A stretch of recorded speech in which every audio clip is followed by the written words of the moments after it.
So I had a long trip over this last weekend where I went out to the Washington Peninsula, kind of hopped around on the ferries, went to a couple of the islands, got to spend some time with my family, and it was great. And we got to talking about the AI landscape on YouTube because they're all YouTube viewers, of course. I mean, practically everybody is. And one of the things that they talked to me was about the kind of impact of AI, not only on creation, but on their viewing experience as it relates to news, because they consume a lot of their news on YouTube, right? Like most people in America, honestly, like consuming their news on social platforms. And one of them mentioned to me, they said, I saw this video, it was AI generated, of Rachel Maddow. It's a long form video on YouTube, Rachel Maddow, announcing something about a government shutdown that's related to, this is before the actual government shutdown, by the way, so it definitely was not real. How long of a long form? It was like between 10 and 15 minutes, maybe 5 and 10 minutes. Wow. I don't remember exactly, but it had 352,000 views. And so it was Rachel Maddow's likeness sitting at a reasonable looking news desk, basically saying, here's the thing that's happening that wasn't actually happening. And of course, the comment section was like, oh, this is like 100% real. Nobody even batted an eye. Now, there were definitely people in there that were saying, this is AI. But like the other half of the comment section was like totally oblivious to it being AI. So this person, they were telling me, they're like, it's just crazy to me that like, first of all, I had to kind of really think about it for a second. Like, is this actually Rachel Maddow, right? And then secondarily, you know, it was crazy to me to look at the view. I was like, immediately, can I see it really quick? Can you show it to me? They're like, the view count is 352,000 views at that point in time. So it's just crazy to me to see, like, first of all, that kind of video is up on YouTube. I mean, that's crazy. But also, that is a real example of it impacting an actual viewer's experience. Mm-hmm. Yeah, I'm actually surprised something like that got the viewership it did at 350,000 views with somebody so notable on something so important. Yeah. And the thing is, I think most people, if you're tech savvy or just understand the significance of AI, would know that it's fake. Yeah. But does that even matter? Because number one, the people that watched it and thought it was real might not ever think it was fake. Exactly. And then two, the people that knew it was fake are probably still watching it kind of like, just like kind of in awe of it. So it takes away your attention from the real news. Yeah, that's very true. And the thing is this, the more we consume that, the better the AI gets at like knowing like what works. Because what if there's like 100 of those, but only this one got a lot of I should have views? clicked through to their channel. I mean, there might have been. And I feel like, you know, I saw somebody's ad the other day and they did it in one take. It's a YouTube expert we know. I was like really impressed with them, right? I was like, damn, one take, doesn't sound scripted, pretty natural. And he's selling a course or whatever. Then I thought, oh, how many times though did he record this? How many A/B tests is he doing? That's a human that's got limitation to his time and his bandwidth and his resources and whatever, you know, he can afford and his team can apply. But like with a AI, it's just infinite, endless. So I was saying this last week that it's only a matter of time before AI catches up. And what you just told me is it's like deep fakes meets AI meets just a content creator, even if it's a faceless content creator, just doing their thing. And you always have to remember, this is the worst it's ever going to be. Yeah. This is the worst it's ever going to be. And we're talking about how I thought there's no point in competing in anything like under 8 minutes. Yeah, at the very least. So if this is a 15-minute video and it got that many views, I'm curious what the AVD is, audience view duration. Well, then that threshold will naturally be pushed up and up over time. And there's a lesson in here too about the importance of packaging, right? We talk about packaging. There are certain things that people look at as well. So the fact that this is duping people tells me they were not looking at something like the profile, right? They just saw Rachel Maddow's face and they saw Rachel Maddow when they clicked through and they're like, okay, 100%, I accept this for what it is.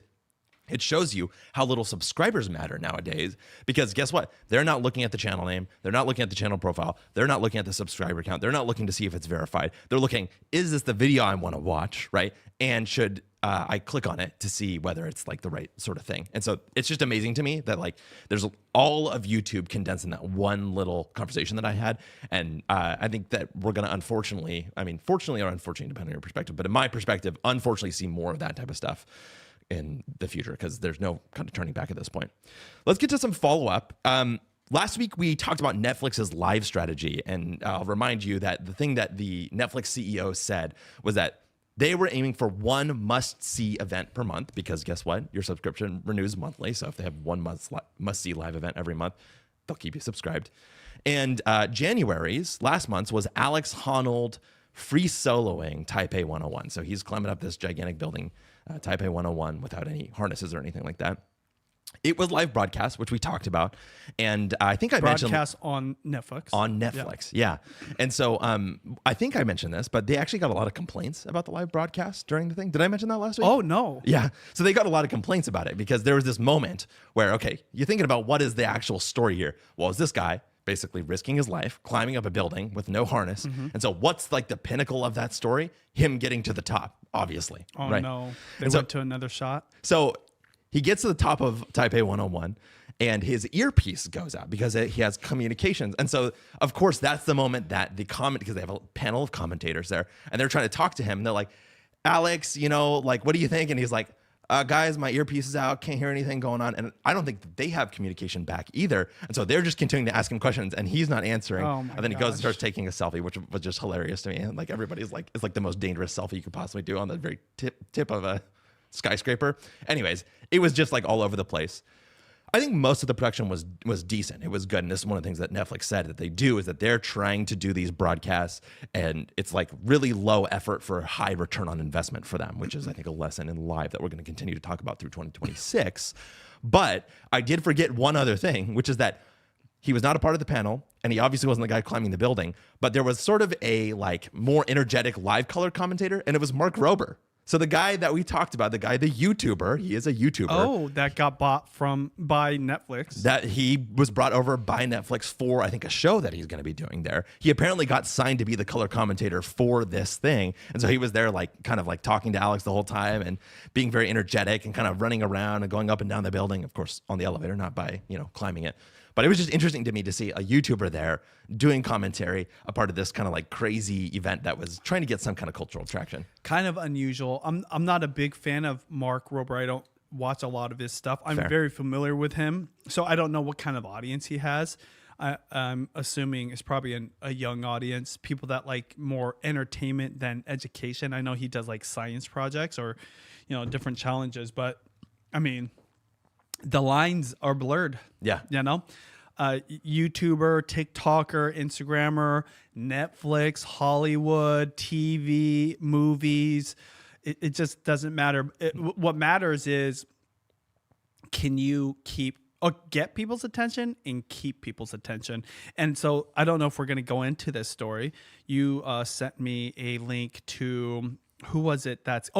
IShowSpeed. Yes, Are we will gonna talk about that? it. Yeah, that's Okay, a huge section. So I won't even ruin it, but you were just surprised by a certain company sponsoring this person. And my quick answer to you was like, well, it's very obvious because, again, it's all about attention. Yes. Do you have people's attention? And how long and how significant is that attention?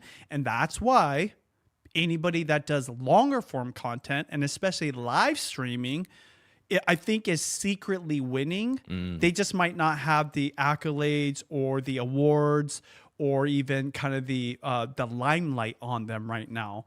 And we know this from creators who live stream, and no one knows it, but getting 100,000 views on their live streams, AVD, though not the only thing, it's an important thing, way longer than what a TikTok would do. So audience view duration. Our last live stream that Nucci and I ran for my cooking, 25 minutes AVD. That's crazy. In fact, I'm going to look at it while we're talking. But I think the theme for me today that I'm so pumped up about, I know we get into all these different topics, but I've always been an advocate, and also that's my whole MO is long form content on YouTube. But I'm telling you, it's live streaming. So this Netflix guy climbing the building, me cooking on YouTube, IShowSpeed, anybody doing the in real life or just live streaming in general, no matter the format, that is the next big wave. And we're just barely scratching the surface.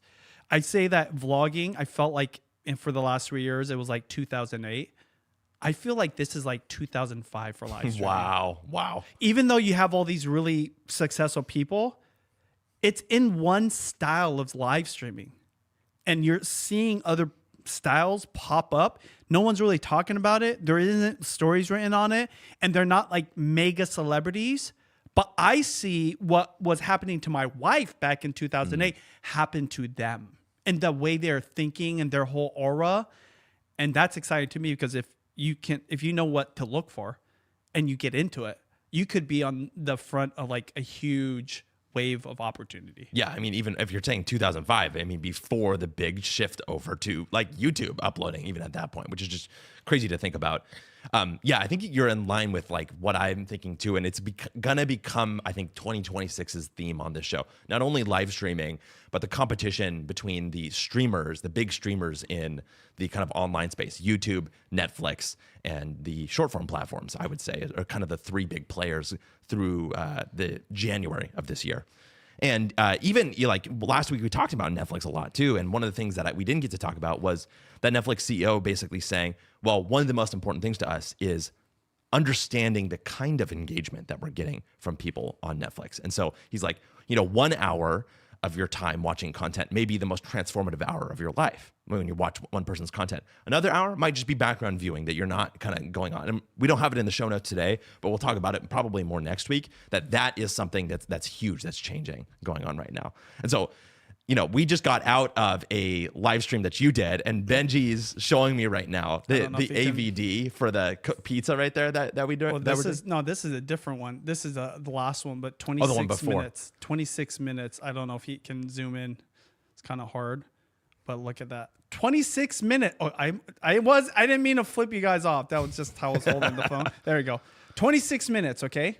Receipts. And that was for your 3-hour-long live stream. That was a long one. Yeah, right? That you did with 26 minutes. That means the average viewer of the 7,000 people that were watching were hanging out for 26 minutes. And what did I say? YouTube came out with a report that the sweet spot for that shorter type of long form content, right, is 20. Oh, they said I think 14 minutes to 26 minutes. Yeah. It's hitting right there. That's not by chance. Yeah. Because it's a 2.5 hour live stream. So you'd think that my typical AVD is 50%. So 50% of that's like at least an hour. Yeah. Okay? So average view duration, meaning you're watching 50%. The average viewer watches 50% Typically, of your video. when the videos are much shorter and they're more edited, not that I edit very much. So that 26 minutes is not by accident. That's just as a whole what the average viewer has for time for long form content. Exactly. Yeah. So let's go ahead and talk about the next topic, which is a little bit about the Xtra Muse. We've been getting lots of comments on some of our videos talking about the Xtra Muse. Now, we talked about way long ago, Neutrally, our producer. Neutrally, if you want to say hi, you're more than welcome to. Has an Xtra Muse, which is sort of the DJI Osmo Pocket 3 dupe that's cheaper from a company called Xtra, right? And so these are pretty much the same. They look almost identical. The build's a little bit different. Benji has critiqued it as not quite good enough for him. In fact, he's got his fanny pack there with the I call it his holster, for his live streaming gear right there, if you want to show people your Osmo. Well, I'm very proud of my fanny pack, by the way. I wear it in the front. Just want to clarify. Really important. But yeah, no, this Osmo, man, I'm telling you, this is my second one. I had the first one for 2.5 years. I still use it for my live streams. Still works. That's what's so crazy. But man, I was just talking to somebody this past weekend, and they were asking me about cameras. And this is the greatest camera ever made. It's the greatest camera ever made, period. And I'm not just talking for vloggers. I'm just talking all around for the usability of it, the versatility of it, the form factor, the user experience, the UI, everything. And what's crazy is it doesn't surprise me, because we were always stuck in this box. Yeah. Even GoPro was the first time they really changed the form factor. But it was still a box. But still was a box, Yeah. still rectangle. And now this is a handle. And it's all because it stems from the technology of a drone, which was not meant to be a consumer everyday camera. But because of that, and I think some inspiration from early groundbreaking designs, but still not nearly as functional and as advanced. greatest. So yeah, and my question is, how often are you using your Muse mutually? Not as often as I should be because I'm Uh, busy, but yeah, I He's should be busy. using him more to record my live streams and what I'm doing with you. Fair enough. He's busy running our live stream. So okay, but yeah, Yeah. Osmo. I mean, and that your praise of the Osmo shows how hard it is for Xtra to live up to it, even if it is like a near exact dupe, right? One of the things that people kind of theorized about was that it was actually a way of Copy. getting around the tariffs at the time by DJI, but I don't think that that's the case. I don't think it's a direct case. I think that definitely. I'm just saying. I'm assuming these are made in China, right? The factories for it. I have a feeling whoever designed the Muse just looked at this, maybe even got the plans and just like copied it. Yeah, like literally exactly. copied it, but you can't like replicate it. Okay, they can copy kind of what it looks like, how it works, but again, edges or whatever. But you know, it's funny. I don't even think about it because I would even with the savings. I think there's a reason why, not just neutrally, other people won't use it because there's something about this camera that just is perfect. It's like getting like a Lamborghini, but it's not really. It's like a Ford made one. It looks like a Lamborghini, but it won't ever feel like that same luxury. The biggest example of that is that these cameras that from DJI have paired wireless microphones that are like seamless. I brought it. They pair immediately. You use them instantly. They show you on the screen right away. And it is like the best possible way to do your vlogging because it's so seamless. So- now, your critique of the Muse is that number one, it doesn't pair with the DJI mics. Number two, the Xtra doesn't have a mic of their own. And number three, that the only way to use it is to use the dongle for the receiver of the dongles. DJI mic and plug it into the back of the Xtra Muse. Now, we got some really passionate feedback about this over the last month. So about a month ago, we got a comment from Jose DVD Music that says, this is a translation, by the way. It says, the Xtra Muse is very good and I can connect any microphone. Don't believe what these idiots say. We got another comment from Rowan Mulvey 8632 last week that said, you can use the DJI mics with the Xtra Muse. You just have to plug the receiver in that comes with the mics into the Xtra Muse and it works. And then finally, we got one from Matthew Pate Official. He's in our comment section a lot. Thanks, Matt, for always commenting really useful information, actually. But he says, it's a company formed by former Insta360 and DJI employees. I haven't verified that, but it's kind of interesting information. I own 2 of the Xtra cameras and have a slew of DJI products. You can use the mics with the receiver, but Xtra is coming out with their own mics and maybe some other cameras. And so, Benji, I want you to tell me why you're so against the microphone dongle specifically. What is the problem with it for someone who's a vlogger like you? It's just reference Apple. Come on now. No one liked the dongle. Okay, so if you know, when you edit content, you get an SD card, which, by the way, I get an SD card out of this, and you take that SD card and you put it into the slot on the side of your computer or your laptop. Well, Apple got rid of it and they wanted to use USB-C and get fancy, but then you had to have a dongle. Yeah. A dongle that you would lose, a dongle you had to keep track of, a dongle that just like, it didn't make sense. You like walk around, it's like flopping everywhere, and you know, you don't want that connection to be loose or just like shaking. Yeah, anything but solid. Exactly. Versus just taking the SD card and sticking it right in, okay? Just direct. Nobody wants something in between those two things, okay? So, same thing with this, because I don't need anything. I just take this, my Osmo and my microphone, and I'm ready to go. You just turn them on, you're rolling. I turn them on. It's funny because when I turn this on and turn this on, it's like automatically pairs on top of it. And by the way, with this little attachment, which I would highly suggest, is called Fly Mile.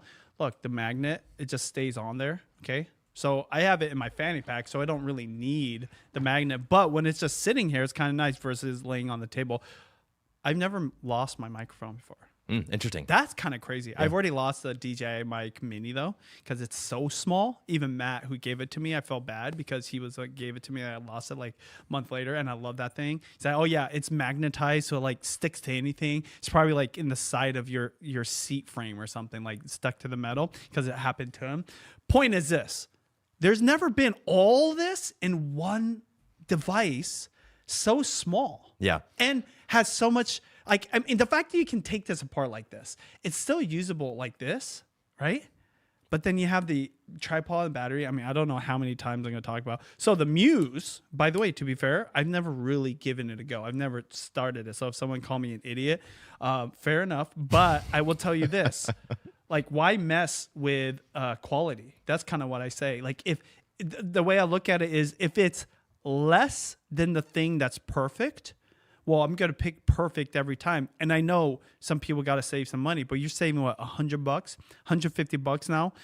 Before you might have been saving $200 or $300 and made a difference, but I use this all day. And you know what's nuts? I used to buy cameras at like $1,000, $2,000, $5,000. So even at the height of the pricing, right, $600 or $700, still better than everything. Why? Because the camera you use is better than the nicer camera or even the cheaper camera that you don't use. Yeah, the idea of speed and ease, I think, is crucial. And it's something we always talk about as people who are looking to make creating long-form content easier than ever before, right? So if you think about what it would take to have that dongle, let's just say that you're able to carry it around. Because first of all, that's a question in its own right. If you're plugging that dongle into the back, well, I know for a fact you're plugging the adapter into the dongle, into the base adapter, into the DJI. That's already like 3 or 4 degrees of separation between the two. And what if one of them shakes loose? What if one of them breaks off? What do you do with the receiver? What do you do with it? And so you at the very end, but let's just imagine that isn't a problem. So we're going to put that argument aside, right? Well, then you not only have to turn on the microphone and the camera, but you also need to turn on the dongle as well. So it takes another button that you need to press, and you need to double check to make sure that it's connected both to the microphone and to the camera. And it's just all over the place, right? And that's not even getting to the ease part of it, right? Which is that one of the most important things that you talk about, Benji, is simplifying your setup. So that way you can literally take it out like you're a cowboy in the Wild West and do a quick draw during a standoff with another guy. Because guess what? When you're recording something, when you're vlogging in particular, you need to be able to capture anything at a moment's notice. It needs to be able to be on you, not require setup, and you be able to take it out and begin shooting right away. 100%. I notice when this thing is lagging behind like half a second, because you just want it to be able to record right away, but 100%. And yeah, like I have a vlog camera that I use for over 10 years, Canon G7X, and I have a pocket inside of my bag that was made for it. And sometimes I would put it into my pocket. It was small enough, but it'd be bulging out the side. Still, nothing compares to this. Because even, well, you know, you actually can set this up so that when you turn this on, the way you turn it on, you don't have to zoom in. But when you flip this, it activates a camera. You can set it so it starts recording right away. That's crazy. You want to talk about quick draw. Real-time AskCSP from @It's Judy's Life. What do you want me to do with the last pizza dough? Oh, nothing. Just leave it. I just got done baking 5 pizzas, and I have a 6th one that I couldn't get to. So that's what she's asking about. So I'll have to do something fun with that. And maybe I'll make a dessert pizza. I don't know. It'll be super inflated and bubbly, but I think I could do something with it. But yeah, thank you, honey, for asking. Another real-time AskCSP from @CortesiTV, who says, better than a phone, the Osmo. Better than a phone. Is it better than a phone? In terms of ease, in terms of quality, all of those things we just talked about. I mean, you have sung praises of the iPhone 17 Pro, as have I. Yes, it's still better. Interesting. Tell me more. Well, what's the number one thing that I love about the Osmo other than the camera itself? Because you could argue which one is better, right? Because iPhone has the brains, has the processing, okay? This might have the glass, but is it that much better? It's like the microphone that goes directly in. Yeah. I remember I used the DJI mic once on my phone, thinking, hey, I want to get that quality. No, it wasn't the good. Yeah. There's something about the processing. And then the second reason why it's not as good, the phone compared to Osmo, is the tripod. Yeah. Now, what you're saying, I know what you're going to say, Cortesi, because he's a friend of mine that does a lot of content. He has a tripod for his phone, but the point is this: you have to bring that tripod. It's not part of the form factor, part of the design. This is all just one thing. By the way, this little rig here, the Selva part, I mean, I'm going to take it off right now. It's almost kind of like extra, but it's seamless enough. But just look at this. Look at how beautiful this is. This is what a tripod used to look like. Yeah, it's true. So when you get a tripod, a stand, which you do need for your phone if you're recording by yourself, well, it's difficult without that extra thing, which makes it clunky. It takes away from the form factor of the phone that make it really powerful. Now, when you start asking the question, who is it good for? Then that's another discussion, because if it's a beginner that can't afford it and needs to save up for the Osmo, well, then the phone's way better. Okay. If you can afford it, and say you can afford $2,000, $5,000 camera, I'm saying more and more, nah, you don't even need any of that, because I know the challenges of having the weight and the size and all that good stuff for camera. Well, you have the Osmo, it's good enough. Plus, you get all the other functions without dongles, without hot shoes, and all these other things. So, yeah, great question. And what's up, Cortese? Yeah, I mean, the other thing about that too, right, is that it also depends on the type of creator that you are. If you're someone who's making short form content on your phone and you can edit and record it all on one device and then post it on the same device, and you're doing that, let's go ahead and say 6-7 times a day, then it might be something that you want to record on your phone with, because it simplifies the process, right? But also it gets to the issue with it as well, because even if you want to use the DJI mic with it, you run into the same problem that the Xtra Muse has as well, which is that, guess what? You're hooking up a dongle to the thing, right? Yeah. You have all those points of contact. You have all that setup time. You have all of that question in your mind, whether it's actually connected, whether it's actually recording properly. And that's an issue too. But there is one thing that the phone is the ultimate best at for another era that we're getting into, going live. Yes, yes.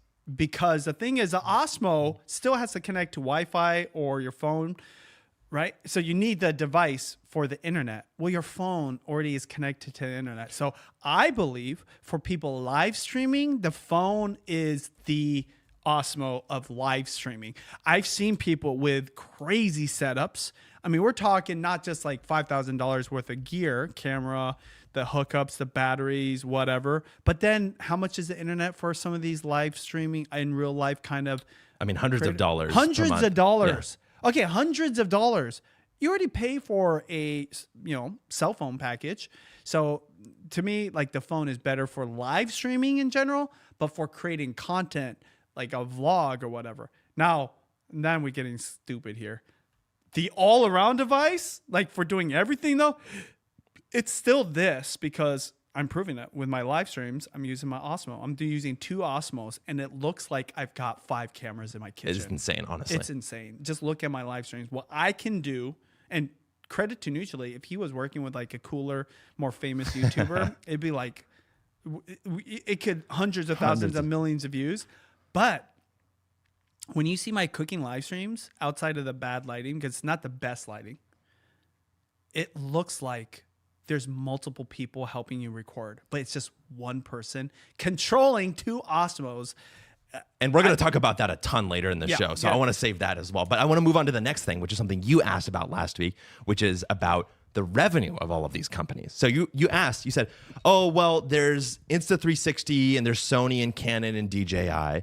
And you said, what are their relative revenues overall? Because you were curious about, like what was going to happen to them kind of going forward. And so I'm going to give them to you from highest to lowest. Okay. Number 1 is Sony at $90 billion in 2024.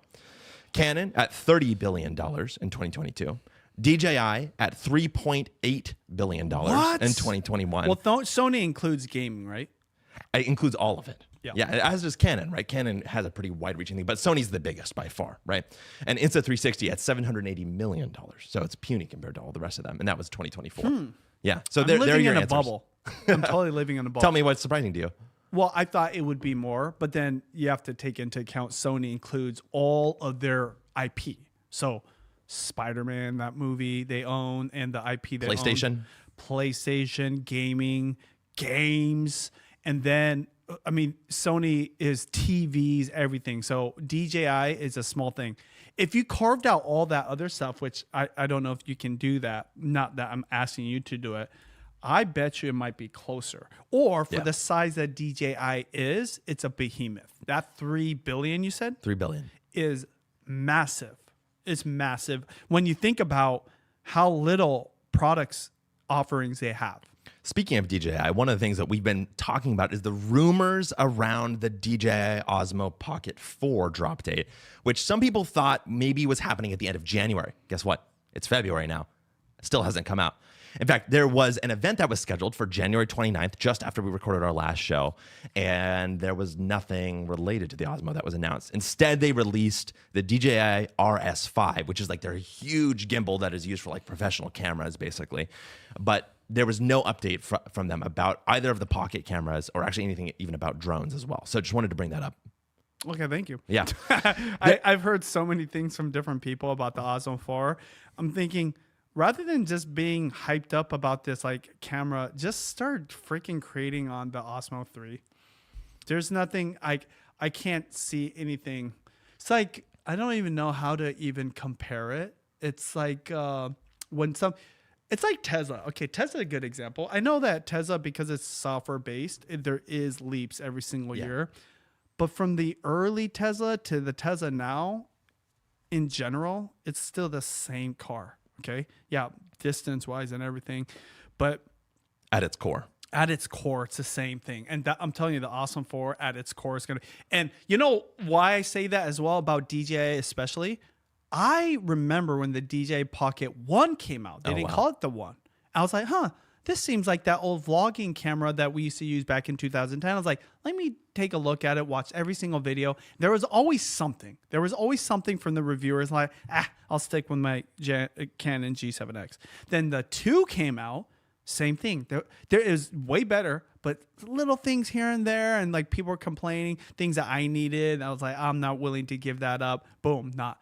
And then when the 3 came out, what's funny is I didn't even pay attention to 3. I just saw it in all these creators' hands. And that's like the best example, okay? When everyone else has to have it. You don't need a review at that point. And then I'm like literally in the middle of my trip and I'm doing vlogging every single day. And I get my friend Michael in Japan to let me use his passport to buy the DJI for a little cheaper because the yen exchange with the US dollar was good. So it's just funny because I'm kind of late. I want to be early with the 1 and the 2. So what I'm saying is I am going to bank money and just bet that the 4 won't be so tremendously advanced that that it would make this irrelevant. Because at the end of the day, one of the reasons why the Osmo is the best camera is because there's no need for much else. Yeah. For the grand scheme of things. It's totally self-contained. The phone is good enough for most people. By the way, thank you everyone that's on here and hit the like button. Some real-time follow-up from Doc Rock, actually, who says Sony's imaging and sensing solution segment is experiencing strong growth with a full fiscal year 2024 sales reaching $11.8 billion. So there you go. It's a little more comparable to that DJI $3.8 billion. One final thing. There was one thing that you did say might keep you from sticking with the Osmo Pocket 3, and actually maybe even the Osmo Pocket 4 as well, if I'm being honest, which is that would it continue to get firmware updates? That was the big question. And there was some updates. I'll tell you this: I'm pirating whatever at that point. I love this camera so much, and I've never been that guy to try to work around the regulations or whatever. I'm trying to use this thing until it's completely dead. Like if the gimbal wigs out on me or whatever, I can't use it, then I'm gonna. By the way, guess what I'm using? My phone. Yeah. I'm not finding another vlog camera. I have a Sony ZV-1 up here. I got, Canon G7X on deck at my house, brand new in the box. Mark IIs, by the way, not the Mark III. So they're the oldies that go for like $2,000 right now. I should sell some of those for some profit. Honestly. But I'll do whatever. So sorry to interrupt you. No. And there was just an FCC public notice that was that happened the last couple of weeks, and I want to tell you a story that led us here. So, of course, there's lots going on right now about whether there's going to be this big DJI ban or not.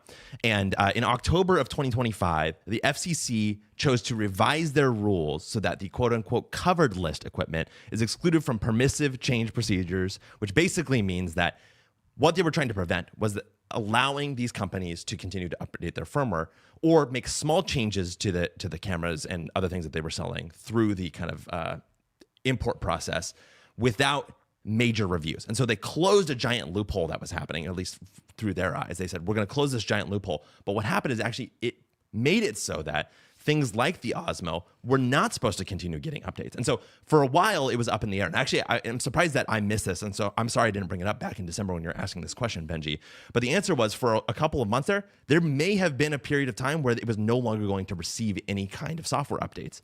But just as of the last couple of weeks, they released a new public notice that says that all of these types of products, like the I think it's unmanned aircraft, something, basically drones, are going to be allowed to provide firmware updates for security. So not adding any kind of crucial features, not adding any kind of new major updates, but continue to update those as security patches, but only through January 1st, 2027. So that's the only guarantee as of now by the FCC. Security, so not necessarily like workability or like features if there's basically. a glitch.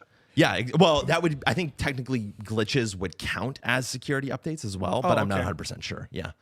Yeah, I mean, that's the scary thing with devices being so software dependent, because if there is like a bug, they fix them. We don't even know they're fixed. Exactly. That's why being banned is a bigger deal than you think, because back in the day, like any of my consumer level point and shoot cameras, I never update those firmware. I barely ever connect it to the Wi-Fi. I just like sometimes when I don't want to get the SD card out and put it into my computer SD slot, I would do a Wi-Fi transfer, which it's so ghetto. Like think about like the whole user interface and like it shows every little file going into your whatever computer, but always work no matter what.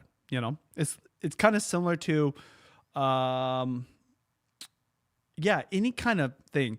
By the way, you know what this makes me think about though is TikTok. What about it? Are we going to talk about TikTok today? We talked about it a little bit last week. Do you have more that you want to say about TikTok? No, my question is, I mean, Cortese's on here. I'm not sure if he's still listening. Is the algorithm different because the ownership changed? Because that was what happened when they banned TikTok a year and a half ago. It like glitched out and it wasn't working. Literally, like you could not use it, okay, because it wasn't getting what it needed to work, or I think they had to actually shut it down. But the problem was, say it completely went and people still used it, and I forget what the technical term is, but use it without updating it or whatever, like completely disconnecting it. Well, then the problem is those glitches become problems and then ruins the user experience. So my question is, and I've heard rumors that the algorithm has changed. It's a new owner. And one of the reasons, this is not me being a conspiracy theorist. The reason TikTok got banned was for security reason, because it was a propaganda tool for the Chinese government. That is literally what the government says. That's their grounds for banning it. So reverse it. If they can do that to their own platform to us, you better believe the American government can do it to us. And I've heard now there's certain things that are being blocked or whatever. I don't use TikTok, so I don't know. So I'm asking the people listening to this in the comments area, tell me if that's actually happening. Are you seeing the user experience, your creator, experience, and just the algorithm and your analytics change because of it? Is it getting better? Is it worse? Is it the same? Well, back here at the farm, the bottom line is that if your drone, this is back to the Osmo thing, if your drone or Osmo was already FCC authorized before December 22nd, 2025, this FCC waiver is what keeps the firmware and security updates legally unblocked through that January 1st, 2027 date. So that tells you that for this year, you will continue to get those updates. Now, as we talked about before, one of the things with the Osmo, geez, if you continue using it, I mean, you probably haven't updated a lot of your old cameras in 5-10 years. So it'll probably continue working. It would work still. I would imagine that it would continue working, but other things might begin to degrade. I think phones are a little bit more susceptible because it's related to the networking of it. But for the DJI Osmo, those things should probably continue to work for a good amount of time. Doc Rock says, nothing has changed. And Cortese says, TikTok is back. Speaking of Doc, we are sponsored this episode by Ecamm Live, the powerful live streaming platform for Mac. This week, I want to talk about something that I think is near and dear to your heart, Benji. You were just talking to me about it after you did your pizza live stream just a couple of hours ago, which is that Ecamm is built for real creators, not necessarily broadcast engineers, although we do have a broadcast engineer on the other side of the platform here, neutrally, shout out. One of the selling points of Ecamm that I think is really powerful is that you can kind of grow from a really simple and basic setup to something that's a pro level workflow. And that's something that we really truly believe in. We've used Ecamm in all sorts of ways. And you talked about, you can get the power of having 2 cameras that act as they're almost like 5, or you can get the simplicity of just having 1 or 2 of them going, and you can just do a really simple live broadcast. What do you have to say about the ability to grow from something simple with Ecamm to something that's a pro? Yeah, the ability to have different levels of features. So I haven't used Ecamm by myself with one angle yet, but I'm sure that's easy for it. There's just so many other tools and bells and whistles that are going to be better than if you just went live straight through your phone through an app of these platforms. But if you want to go to that next level, which that's what my production is, I had 20,000 worth of gear, lights, audio, crazy, the microphones that we had the legit ones with the receiver on the back. That was Sennheisers. Okay. I'm glad I don't even hear that word anymore. And then we had the $5,000 DSLRs with the nice glass G, what is it called? G lens. G Master lenses. G Master lenses. Thank you, Nuchili. And so all of that took up not only a lot of resources, but a lot of bandwidth and caused us so much friction, challenges, and it was just like a headache. Now, with 2 Osmos, which you already know, I love it. It's just by chance that these are cameras that you can use with Ecamm. It's a professional grade broadcast. I would tell you, even if I don't upgrade the cameras, I believe if we get better lighting, and same microphone and just get better at using it. This is why I'm live streaming every single week, because I want to practice. I want Nuchili to get reps in. I want to understand the different capabilities. And then what we're doing is we're pushing the edge of it. I could get to Food Network level broadcast, which was my original dream in 2010. I wanted to be on the Food Network, and then YouTube let me have a channel to create these cooking videos. So I was kind of halfway there. It wasn't like Food Network famous, but gave me an influence, gave me the ability to have a lifestyle, make money doing what I do, and I just cooked right at home. Well, now it's getting to the point where you could have professional looking TV broadcast level quality live stream and a fraction of the cost, a fraction of the gear, and it's because of Ecamm. So I feel like Nuchili is better to speak on this because, again, he had to do all the work as my producer, the one that ran the whole stream. Arguably, it wasn't just one person. It usually took 2 or 3 of you guys. Yeah, in fact, I'm going to have Nuchili come on later in the show if you're all right with that, Nuchili, and talk a little bit about it. Yeah. I think the beauty of your setup that you've been using is that it's kind of right down the middle. You have a very simple setup when you're doing these live broadcasts, but you're getting the professional level workflow because you've got someone who's experienced in broadcast engineering and can work the system and gives him tons of flexibility. By the way, he's doing it all remote as well, which is even more crazy. All remote, baby. So again, in addition to all the gear and the headaches, this was not a headache, but he would basically take over the dining room table where my family eats. So today I was baking pizzas. They could sit down. You were sitting there. I was. No cords. That was one of my things for when we started using Ecamm. I was like, hey, we're not going to have any wires, no computers, no nothing. Not even Nuchili. Not because I didn't like having them there, but I wanted my family to be able to eat. That whole table was covered in just nonsense. So he has the option to be remote from his home in his bedroom office or come here to the studio and run it remotely. And that's pretty cool too, because and you know what? If you guys want to learn about that, reach out to me directly. We talk about Ecamm. We love it, but that is a little bit more of an advanced setup. But for the beginner that wants the best tool, that's easiest and fastest, Ecamm is the best way. And no, even though you are sponsoring this show, Ecamm, I was using your software way before we even entertained the partnership. And guess what? It goes both directions. You can go simpler and you can go more complex. Those G Masters and the Sennheisers, the word that you never want to hear again, you can use those with the setup as well because it's so flexible, which is just amazing. So it really is one of the best scalable pieces of software when it comes to live streaming. If you are someone who's going to be a real creator using this to scale from the beginning to the very end without having to switch pieces of software. You can see how it works for yourself by starting a free trial at the link in the show notes and use code BenjiTV15 for 15% off your first month. Again, I really don't think that they can pay us to say this in particular. We have loved streaming with Ecamm, and Benji used it beforehand. We wouldn't be working with them if we didn't love it. And so you should go to the link in the show notes, start that trial, and use code BenjiTV for 15% off your first month. Thank you so much to Ecamm Live for sponsoring our show. Let's get to some topics here. I have a graphic that I want to show you, Benji, because it shows you something about the state of the creator economy, but it's through the lens of the old creator economy, the kind of blogosphere and the news, old web. So neutrally, if you can bring up the graphic here, what you're about to see is the referral traffic change year on year to different types of websites. This is not YouTube videos. This is not TikToks. This is websites. And there's one number of all of these that I want you to look at, which is the Google search global decline over the last year. 33% decline in traffic from Google to websites over the past year. Even more in the US, though. And even more in the US. Can you shrink it even more neutrally so that the vertical people can see it? I don't know. But so, Benji, I want to hear your first reaction to this. What do you seeing here? So referral traffic change year on year. This is massive.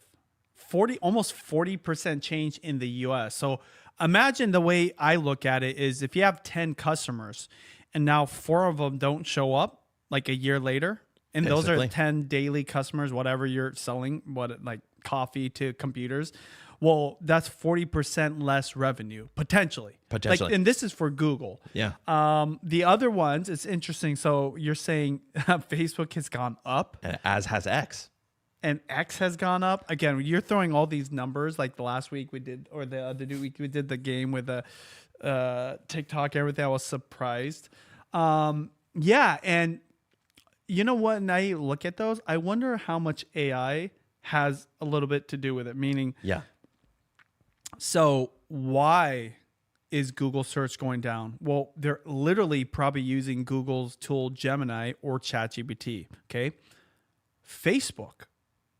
What are they doing? They're implementing AI into their tools. So you can just type and Meta's AI tool is helping you. Even if it's for searching for content in Facebook, it's better because it was like impossible before that. And then so X, well, what does X have? Grok. Yeah. I know I like using Grok. I use Grok, Gemini, ChatGPT, okay? And the fact that X has Grok, I'm using it more. So you might not be using X or Facebook the way you were before more. You just might be using this aspect of it. That's what I see when I see these. Ultimately, it's not like a surprise.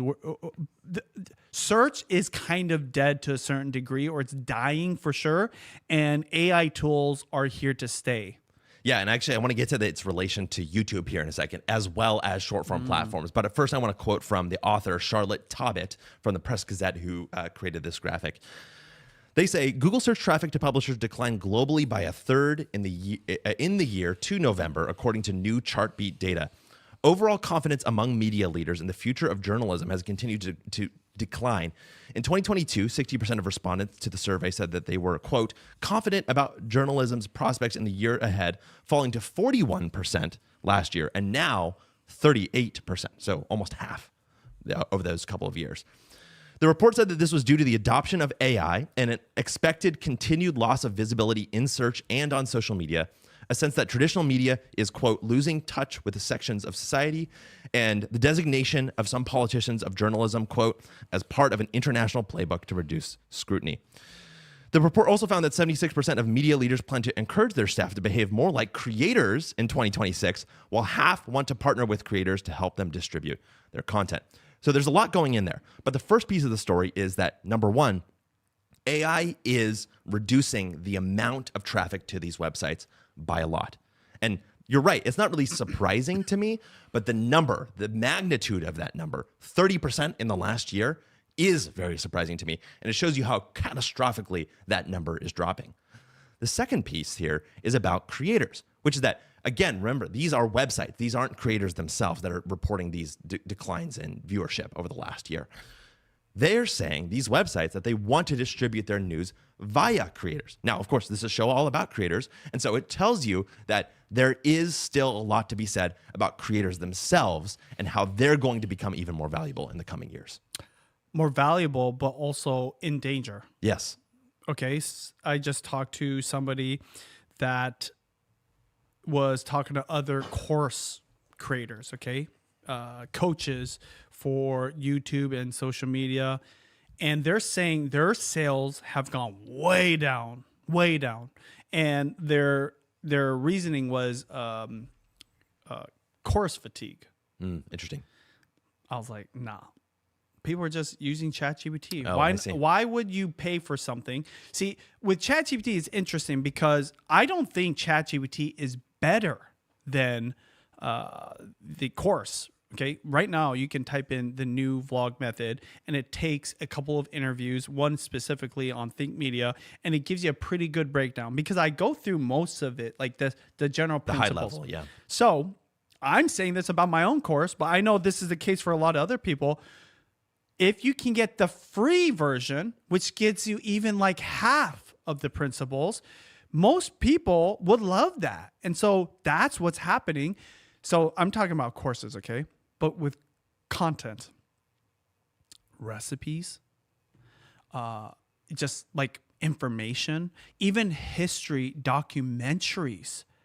I loved watching documentaries, but man, if I can ask ChatGPT to give me the history of this thing in like the format and in the length that I want or the amount of time I have, because when you do a search on YouTube, yeah, you can pick which video and what the length is, but it's still at the mercy of that creator and whatever they determine. I can literally be like, I want a 5-minute read on the history of samurai in Japan between the 1800s and early 1900s. Boom, give it to me, okay? Is there a documentary out there? Now, to be fair, some of it might be hallucinated, but I think 80%. I think you said something really interesting. It's funny talking about this after making pizzas. You always ask the trick question, what's your favorite part of a pizza? Yeah. And it's a trick because most people say the dough, the sauce, or the cheese, or the toppings. You say it's the value. Yeah. What I'm saying is the value of AI is good enough that even though it's not better, and a good example of this, Costco. Costco pizza is not that good, but it's good enough at $1.99 a slice. Totally. So this is affecting all content, expert content, educational content, informative content. I feel like news still, because it's real time, is not being affected as much, but it's only a matter of time. I think that, reading like a article that gets put out about like something that just happened a few, like hours ago, like there's going to be a news AI chatbot. Okay? Oh, totally. So then everything gets affected. So what is left? It's not the thing that competes against AI. It's the thing that AI can't compete with. And it's weird things. Like when I say weird, not weird to me. It's just like, you wouldn't have thought this would be a strength of ours. Personality. Yeah. Opinion. Yeah. Perspective. Vibe. Aura. Who you are. Your ethnicity. Your background. Your, what do you call it? Like whatever labels. Your identity. Yeah, your identity. Okay. All that comes into play. And that's how we decide who we're going to hang out with. Okay. But with those other things. So YouTube content, I actually think all short form content is all competing. You just don't know. Most people are just living in denial, especially if you're a short form creator that makes a living from it. You're hiding from it. I think the smarter ones, not the smart ones, the smarter ones are trying to get ahead of it or thinking about, hey, what do I do? I have a summit coming up, okay, in a few months.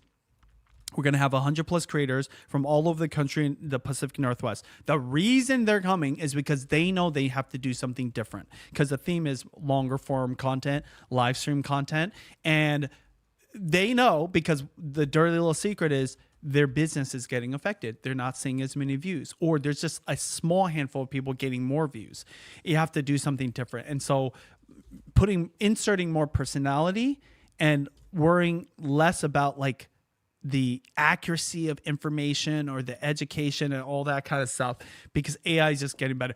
And it goes right back to what you just said. Rachel Maddow, 15-minute video of a fake story? Yeah, it was a fake story. Fake story got 350,000 views.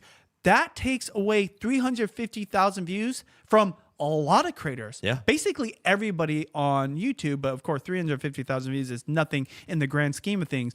But it's still 350,000 views for one video. Yeah. Then you add up all the AI content and the AI search that somebody does. It's scary, but it's also something to be excited about, because if you do the thing that AI can't do, then it's like game over. You're like in a league of your own, and you're not being touched by AI yet.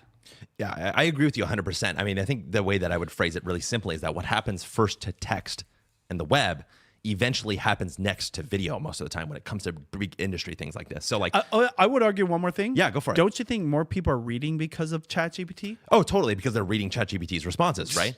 Right? Is It's that crazy. crazy? Yeah, it is Like crazy. you thought like video would be forever. I'm reading way more. 100%. Even if I use a voice, but I'm definitely reading way more just because ChatGPT, I'm reading the answers. Yeah. Before, guess what I would do? Go to YouTube and find the video version and listen to a human tell me. But the ChatGPT is so quick and it's like you can create. This is why. Okay, sorry. Yeah. No. That you're 100% right. But what I was going to say is that, it's kind of like the web is like a ship on the sea, and it's headed into the middle of the sea, and it just so happens to run into this whirlpool, and the whirlpool is called AI. And it's going and it's circling this whirlpool, and it's slowly sinking down, and all of the people on the ship are, losing their minds because they're going down the whirlpool, right? And so the ship is sinking. But this other, more modern, maybe slightly better, slightly cooler ship called YouTube pulls up next to it, and all these people are trying to jump ship to go over to YouTube, right? And that's kind of what they're saying is happening in this scenario, right? But guess what? YouTube's headed in the same direction. It's also got to contend with that whirlpool. Now, again, it's a more modern ship. It's got, bigger guns maybe or something like that. It's got bigger engines. It might make it out of the whirlpool, but it does show you that it has problems to contend with as well. YouTube. So let me continue reading from this piece, which says, of the third-party platforms included in the survey, YouTube is the place most publishers plan to invest most extra effort in 2026, up from the net score of 52 last year to 74. So YouTube is the place they're all going. It's happening. Yeah. The second thing they say is that subscriptions and memberships remain the biggest revenue focus for commercial publishers, ahead of display, which is just advertising, and native advertising, 64%. You want me to read it for you? That's good. Sorry. Okay. Let's get to the next topic here, which is BBC. Wait, can I say one more thing on that please. note, though? Yeah. Like, you can't get away from AI because guess what's on all YouTube videos, or most of them? The friggin' AI little sparkly thing. You press that, you get a summary. I'm using it. Like, I'm almost ashamed that I use it because I know I'm taking away from that creator. They probably get no kind of revenue from it. It's just, right? Yeah, that's true. I'm not watching an ad. Well, even if I'm YouTube Premium, like, do they get something from that? Probably not. And it's useful because I save myself 10 minutes. There's so many 10-minute videos I don't watch. And you know what? If it's a longer video, it's actually even more valuable. So yeah, like I won't watch or listen to the 45-minute video if the summary is good enough. And it's not even accounting for people who are just using Gemini and getting the answers in Gemini too, right? Like they don't even click on the video in the first place. You cannot get away from it. You can't get away from it. So, even today, somebody was complaining about me live streaming about pizza again because I did it 2 weeks ago. Okay. And in the back of my brain, I didn't really care that I had done it, right? See, people are making comments or caring about me doing the same thing over again because they already learned everything they can learn from me. Yeah. Well, I'm not trying to teach you anymore. I'm just trying to do it. Because guess what? ChatGPT can do that. 100%. And I actually stopped doing that a long time ago because other cooks are doing it. Other chefs are doing it. Other creators who, this is their whole thing. How do I stand apart from that? I just be myself. It's the most cheesiest thing. And he's not talking about pizza. Yeah, I'm like just talking about all kinds of little things or just having fun. And for me, I do have a unique situation where I have an audience from my family vlog channel that just likes this side of me. It's just an extension of our family vlogs. And your personality. And if you're obsessed about pizza, then you'll watch it. It's Exactly. funny. If you're obsessed about anything, right? I mean, you love sports. I love sports. I don't want to put the O word on you, okay? But you love sports. No, I'm obsessed with sports. Will you ever stop watching sports? No, I definitely Even though not. you've seen it a million times? Of course not. Right? The outcome's different, so it's a little bit like... And I like the players. I love the stories. So it's not... It's like... And what's funny is there's always something new to learn, right? As things change. So now, I'm not going to discount this person's complaint, but what they don't understand is like that era of being the best expert, about teaching it the best way, is so behind us unless you are the absolute best. And to do that, you have to be the premium creator. And that's just not me, number one, especially when it comes to cooking or whatever. But the easiest way to have an ROI is just like be the person that no one else can be, which is who you are, and just do it for longer and find your unique tribe that wants more of that. Yeah, so one of these platforms that is actually, or one of these news stations that is actually making its jump to YouTube and doubling down on it, this is less of the print platforms or less of the web platforms and more of like a traditional broadcaster, is the BBC. So the BBC is going to create original content for YouTube in the coming years with the goal of reaching younger audience. So this is Jess Weatherbed from The Verge, who's commenting on a story, I think by the Financial Times, if I remember correctly, that says the BBC wants that YouTube ad money. She says, a content deal has reportedly been struck that will see the BBC producing original shows for YouTube, giving the UK broadcaster access to younger audiences and advertising revenue overseas, something it desperately needs to bolster ad-free funding at home.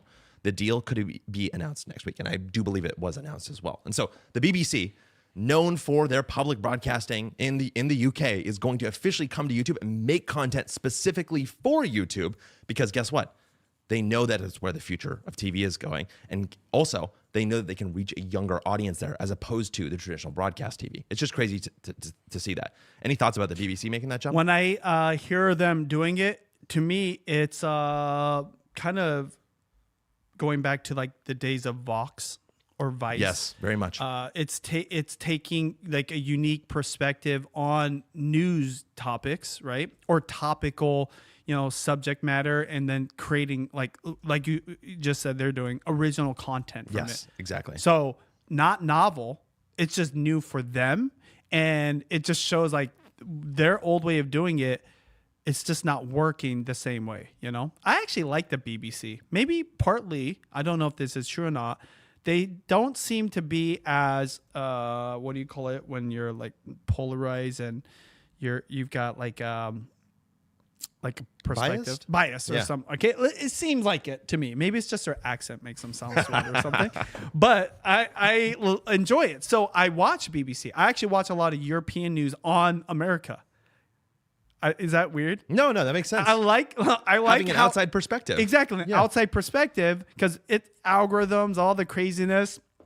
So when they report on it, it's kind of like they're outside looking in. But the point is, some of my favorite content is actually on DW News, the Deutsch channels, right, from Germany. It's their documentaries. Oh, no way. And I'll watch those, and they'll dive into different topics. Sometimes it could be related to the current news cycle or current events in the world, like geopolitics, like, Ukraine, Russia, Gaza, whatever. But that's also goes deep diving into like culture or, cultural things that are interesting. And during the pandemic, of course, that's where I went from news to those documentaries, and they have great documentaries. Interesting. BBC probably has some. So to me, it's just like, I think they did those. I wonder, I don't know what German news is like, but they got a lot of views, those documentaries. So I imagine BBC seeing that. They're all like saying, hey, when these other platforms, these other YouTube channels do this type of content and gets views, we need to do it too. Yeah. Or people that grew up watching that now work at BBC, like, hey, this is what people want to consume, and if you don't do it, you're just going to be lost. I think all the news channels are going to start doing this, or they'll die. We're talking right now about how big YouTube is getting, and it's so big that it's drawing in these traditional broadcasters. But what about the other direction? The YouTubers that are getting drawn into broadcast TV, because like you said at the beginning of the show, the lines are blurring. Nothing is clear in terms of those boundaries anymore. And so the most recent news is that actually what happened is that Mr. Beast is making a Super Bowl ad. Did you hear about this? Mr. Beast is going to make a Super Bowl ad for himself? No, not for himself, okay. for Salesforce. Okay, yeah. But that doesn't surprise me. But I want you to hear this, because you might, this is my opinion. I'm just going to spoil it up front. I kind of think it is a little bit for himself too, because his personality is so big and the style of content that he's making is so similar to his other styles of content. So let me read from Mark Sternberg at Adweek, who says, Jimmy Donaldson, better known as YouTube creator Mr. Beast, tweeted late in December that he'd been, quote, sitting on an amazing Super Bowl commercial idea for years, end quote, and was looking for a brand willing to let him make it. Salesforce didn't hesitate. CEO Mark Benioff replied to the tweet, setting off what now appears to be the enterprise software company's Super Bowl 60 ad collaboration with the world's biggest creator. At Mr. Beast, Jimmy, this is the tweet.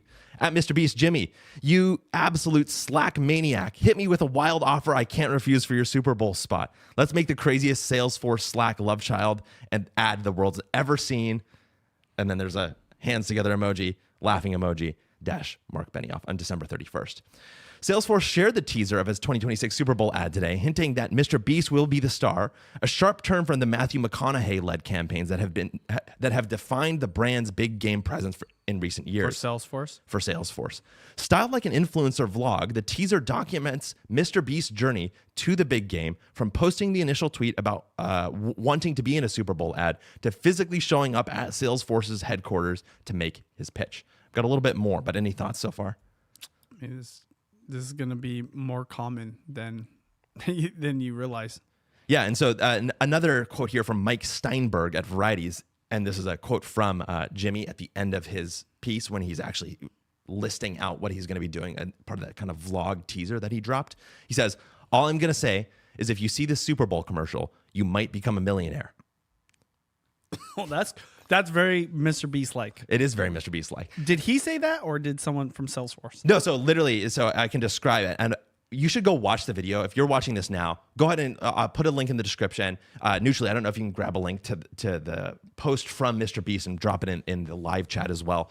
But you should go watch it, because what he does, it's like a minute or two, and he basically says, I'm tweeting this thing. I just got a reply back from Mark Benioff. I'm flying myself to the Salesforce office. He goes through reception, talks to the person, literally goes into the meeting room where the marketing team is coming up with the Super Bowl 60 ad unannounced. And he's like, here's my idea. And then, of course, it cuts. It doesn't tell you what the actual idea is. He's like, what do you think?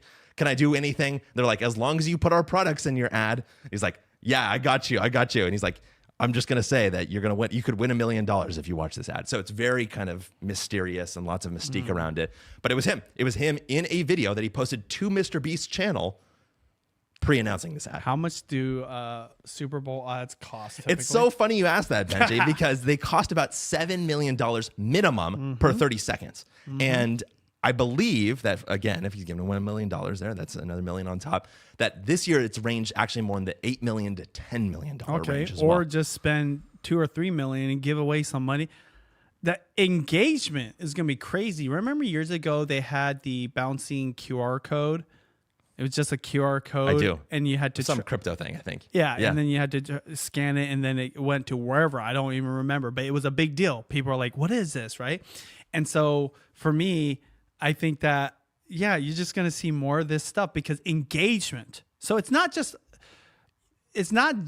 advertising now. You want them to do something. You want them to click something or visit a website, obviously buy a product. Of course. And if you can, whatever, in this case, Lee, give $1 million away, that's way more powerful than just entertaining somebody. Of course. Yeah.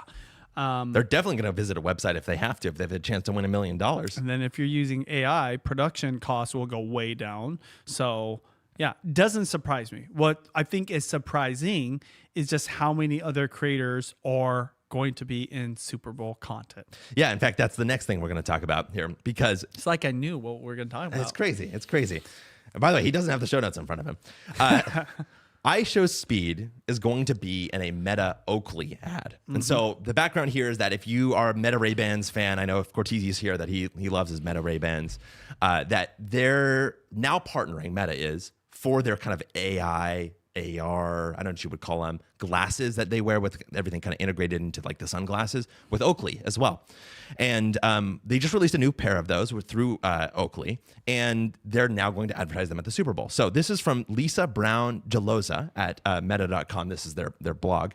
And she says, the Oakley Meta Super Bowl commercials star Marshawn Lynch, Spike Lee, IShowSpeed, PGA Tour star Ash K. Bhatia, and Olympians Sky Brown, Kate Courtney, and Sunny Choi, among others. Quote, this partnership has been really exciting for me, says IShowSpeed.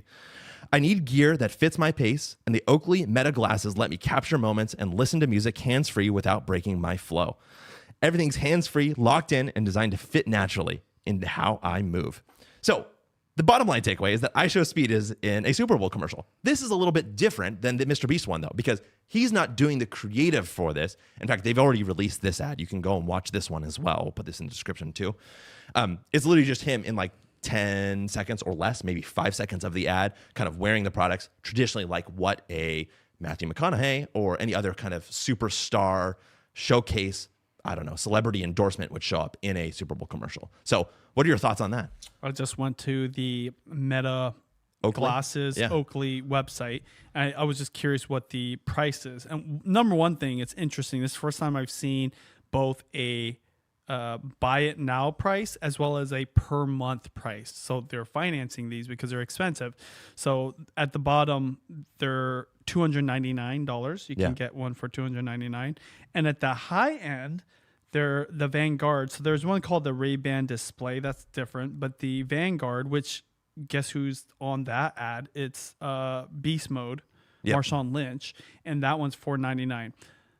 And I remember when you brought that up to me, it's like, I can't believe like they pick IShowSpeed, because IShowSpeed is a in real life live streamer, best known on Twitch and YouTube, but not any Meta platforms. Though he's probably got a huge following on Instagram, maybe uses Facebook. But why would they do it? Again, it's where the attention is. If you've got attention, it doesn't matter what kind it is.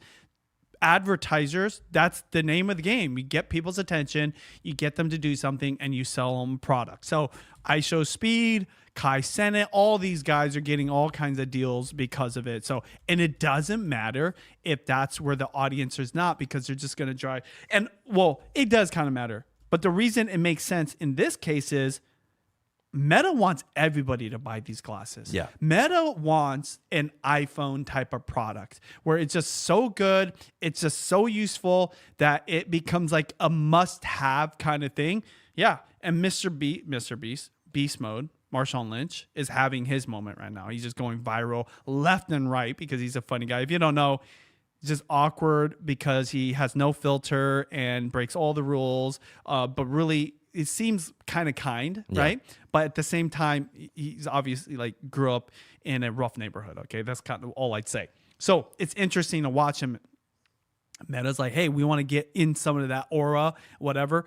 IShowSpeed, you got the biggest names, and now Meta glasses is at least starting to be ingrained in people's psyches. I got a question for you. Which ad do you think is going to perform better for each of these companies, respectively? The Mr. Beast Salesforce ad or the Meta ad that IShowSpeed is in?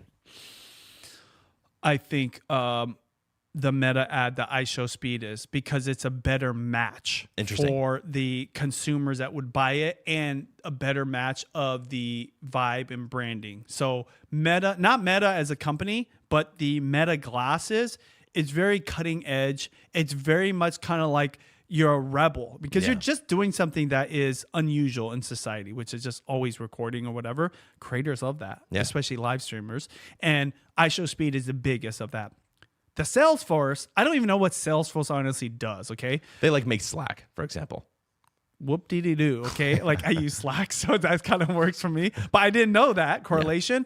What's Mr. Beast do? He entertains people with like big things. That's a pure attention play, but it's not as much of a match. Yeah. So the match is important to get customers. So I think Salesforce, again, they are such a huge company with like a different type of audience. They don't need millions of people buying their stuff, maybe. I don't know. They just need the right people buying their stuff. With Meta, they need a lot of people buying their stuff, not just that. And Meta can kind of go both the consumer level, but also what happens when creators finally go from like being interested to actually using Meta glasses. Then it gets really interesting. Oh, I see what you mean. Yeah, like if IShowSpeed's like, I'm streaming now with Meta glasses, and some of that content is getting views and make him even more famous. Well, as a creator that's trying to think like, how do I level up? How do I grow? How do I like be on the cutting edge? They might make the decision. And if they start wearing it, well, then guess what? Their audience might. So that whole play, it's smart. And then another question for you. Which one do you think is going to be the better ad? What do you mean? Like more entertaining, better ad, you know? I think for sure. Okay. Better ad, more entertaining. Yeah, I mean, it's a Super Bowl commercial. Definitely IShowSpeed, but especially Marshawn Lynch, Beast Mode. More engagement though, 100% Mr. Beast. Interesting. Because he's going to give away $1 million. Very true. I'm like curious. I might want to win $1 million. I'm Yeah. just going to go and why not? Why not? I'm not going to lose nothing, right? Newsly's saying he's going to go do it too. Again, do I care about Salesforce? I use Slack, but is that going to make me more likely? Probably not. But so engagement wise, again, these are all really smart. When you get to the Super Bowl level, I mean, you're creme de la creme, Yeah. best of the best. You know, like I'm just commenting on this stuff. I've never had any experience with it, but those guys, they've been doing this for their whole life. And, you know, now they're working with the best on our side, which is on the creator side. You know, I think the thing that really stands out to me is that it shows you all of the layers when it comes to advertising that creators bring to the table. Actually, not just advertising, just generally. You bring your celebrity endorsement, which is ultimately kind of what Speed is doing here, right? His name, image, and likeness is usually the naming rights around what, or the type of rights that are there, right? But you also, if you're like more on the Mr. Beast side, you bring the creative, you bring the production, you bring the marketing, you bring the reach, you're an all-in-one package as a creator. And that has not been true of traditional, I don't know, what you would call celebrities, I guess. They're not true of traditional celebrities most of the time, and also not true of traditional production companies either. It's usually been a mishmash of things, and creators are doing them all in one. It's just kind of crazy to me. On a side note, speaking of Mr. Beast, have you seen these Marshawn Lynch Game of Thrones videos? No. Oh my gosh, you're so good. Have you seen them, Nugely? Oh, so Game of Thrones, their IP, their shows, okay, in medieval times, I guess you could say, but dragons and dungeons, whatever. I've never even watched Game of Thrones. So they have these like hypothetical characters that aren't even real in their show, but there's this one, he's a squire boy, okay? And on Instagram, probably on other platforms, but Instagram, Game of Thrones account collaborating with Marshawn Lynch's account. Interesting. And they gave Marshawn Lynch a squire boy to just be his servant at his house. That's crazy. So it's a squire boy from the medieval times, just hanging out with Marshawn Lynch, helping him to do things from like just grab his golf ball when like it goes off the path to put it into the hole, or to like do drugs with him. And it's the number one viewed thing on Marshawn Lynch's platform, and the number one viewed thing on Game of Thrones. Wow. Why I'm bringing this up is Marshawn Lynch is not like your average creator. He's not your average even celebrity, but still, when you have the right influence and the right personality, and it almost seems like Marshawn Lynch doesn't even have a plan. Meaning like he's all over the place doing random stuff. Oh yeah. But he gets the views. Yeah. I'm not saying he's not smart. He's smart enough to be able to be this successful and continue success after the NFL and the Seahawks and Raiders. We'll forgive him for that. But what I'm trying to say is, if you know how to get people's attention and keep it, and this is what creators were so good at for so long, that celebrities like, what are they doing? I worked my butt off to get into Hollywood and be on this show and be on a movie and, you know, be in this movie theater, like entertaining people. But you're just like on your home computer, just freaking doing like weird challenges like Mr. Beast in 2015. And now he's in a Super Bowl commercial. He's replacing A-list celebrities. Literally. Marshawn Lynch, a former NFL player, is getting more views on his like almost seemingly random content and is working. It's number one viewed on his platform on Instagram, number one viewed on Game of Thrones. How do those two even make sense? No, I know. Okay. So the bigger picture here, this is why I love creators. It's not like the identity of a creator. It's like what you represent, which is creativity, imagination, like thinking outside the box. You're doing the thing that was like the jester in the court, right? Yeah. It's like it was a joke or whatever. And guess what? People used to look like YouTubers like that. Now they're in the Super Bowl commercial. Marshawn Lynch was known for literally like eating Skittles in the middle of the game and cursing randomly and not saying anything at the press conferences. Okay. Now he's going viral with Game of Thrones. If you have a skill to be able to just like be funny, sing, entertain, engage, get people excited. I mean, that is everything. We talk about how AI is creeping into all types of all forms of content and all, like technology and platforms, right? We're talking about YouTube and obviously all these different platforms, but even like Google themselves and all these other companies are losing to their own like devices, literally. Okay. But if you're somebody that knows just how to be human and at the highest level, that is the most priceless skill that no AI will ever be able to replicate.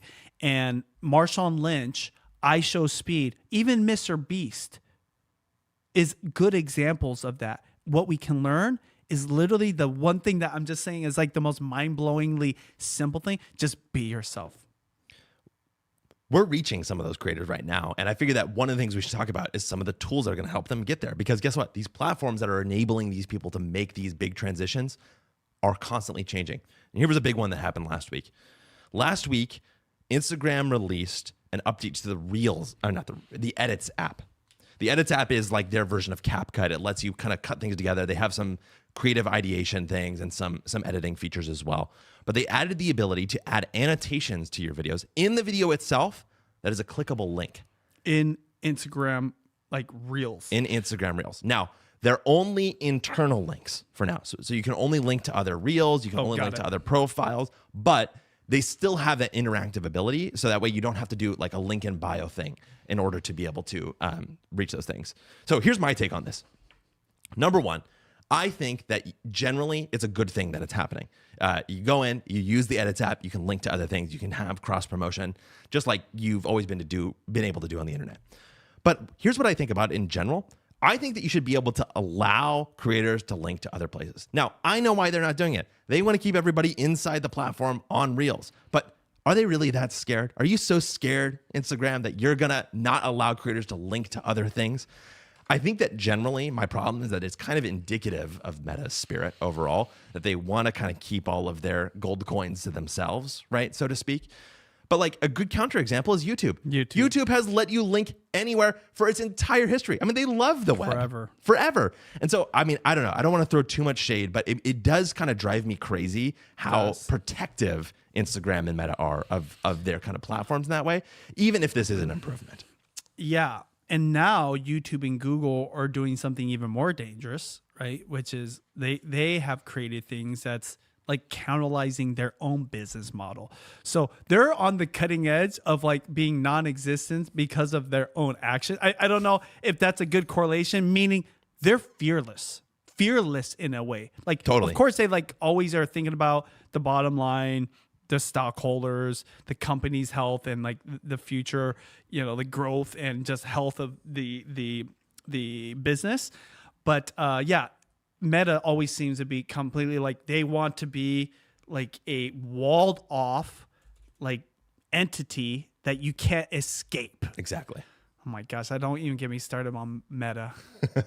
I mean, that's what we're here for. As a creator, I really cringe for the other people. I have a friend that lost his Facebook and Instagram that I wish I could help him get it back, right? Like it's a big part of his business model, and it got shut down for whatever reason. He's a good person.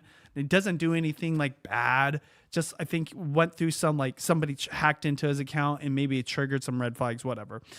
Just no customer service there, And so talking about like using links, my thought is like, couldn't you let the links link out as long as it's not like a competitor platform? Like, I mean, yeah, just have the limitation, like not to TikTok, not to like social media. It's like, really? Well, I mean, I can understand it. So to be fair though, you have to give credit to Zuck and Meta. They've been successful the longest out of everybody. That's true. Other than Google, but like Google was a different business model, right? YouTube was still post Meta. They have survived this whole thing. And what's kind of crazy is Zuck was the leader the whole time, right? Yes, like he has been one of one. There is no founder, there is no one that's above him. Like they can't make a decision. So no, literally. My thing is this: they're great for what they are. It's a free social media platform. At the end of the day, okay. They've done some things that's helped creators build influence. Me and my wife, we use it all the time for our business. Totally. So I love that. I'm grateful for that. And it's all been free. But man, where they limit themselves is where YouTube has gotten it right. And the links is the smallest thing of their worries. You know what I'm saying? I do.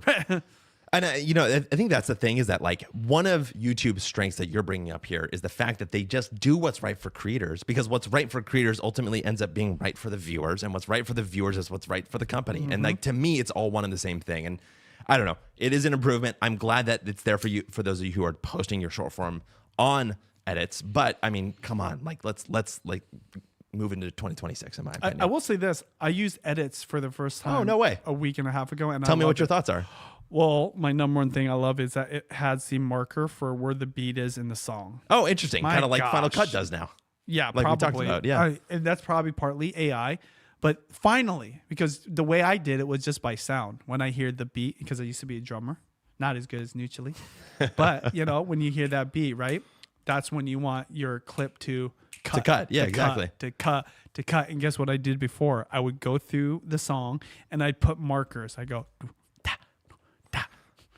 Oh, gee. the whole way through. I have my markers and then I can line it up. But now, finally, Edits does it. I think they probably have done it to a certain degree. It's just the first time I saw that function. And it's just hella smart. But it's very user friendly. Totally. And, let's go ahead and move into the film room, which is our segment of the show where we talk about how we utilize some of these features that these platforms are using and also utilize our gear in order to create the content that keeps us in the middle of the game in the creator economy. So today I wanted to talk about what your live streaming setup is partially, and also to talk about like what you've been thinking about in terms of live. Now, we opened the show talking about live as it relates to Netflix, but we also have been talking about how Nuccioli has been able to achieve some of this live stuff with you using a remote setup. So let's start by talking about what you've been doing on live, why you're so excited about live in 2026, and then we'll pivot over and Nuccioli, if you don't mind speaking about it, talk about your remote setup after that. All right, so let's just take it back to why live streaming is significant right now to me. On the TV side, that is like the last bastion of like relevance that television has. So sports, live news, like the Olympics are coming up, like that's a big deal. The more live it is, the better. I don't know how live the Olympics are now that I think about it, but still that's like real. It's happening now, and there's something about it that is very valuable to humans. Yeah. And then on the creator side, in real life, live streamers have been kind of the biggest stars. I'd say like bigger than Mr. Beast maybe. That's partly because of the AVD, by the way, like that amount of time you're hanging out with these in real life people, right? We talked about how I just hit 26 minutes. I wouldn't be surprised some of these people is like crazy longer. Okay. So those are colliding together. And to me, that's like the next step for the creator world. And it's not like how it is in real life, like Kaizen, IShowSpeed. And it's not necessarily like going the bigger, higher production like an NFL or ESPN or news, okay? It's something new, something different. And I'm seeing a lot of creators do it. I just met some creators who I was referred to by Cortese about their platform. And because I subscribed to the channel, I was DMing them to come to my creator event. I just saw one of their live streams pop up like at 4 a.m. I just woke up because my kids wake me up sometimes in the middle of the night, and they just I'll check YouTube, what's going on, and they're live streaming. And I did not know that they were live streamers. Then I go to their live stream library, 70,000 views, Wow. 100,000 views, 150,000 views, okay? And these are just one shot. I don't know if they're using an Ecamm. They're probably using their phone, maybe like an Osmo, but it's just them working out, they're physical trainers, and they're just crushing it. That I'm seeing all the time, like something new and novel, something different. So I was thinking, I've been vlogging now for almost 20 years. And I've been coaching people how to vlog because I think vlogging is back because people want longer videos. Vlogging is one of the easiest ways to do that, okay? Vloggingacademy.com if you're interested, link down below. What's better than that for a consumer who is obsessed on a topic? Live streams, because there's nothing cut out And it's very raw. Same, that one of the reasons why you like watching IShowSpeed. You never know what is going to happen, what he's going to do. Okay. And why is broadcast television still surviving because of sports and whatever? Part of it is like you don't know what the outcome is going to be, but also it's real. Yeah. See, live streaming, you want to talk about like right now, AI can't create longer videos, but you just dispelled that by saying there was a 15-minute video of Rachel Maddow. What about an hour long?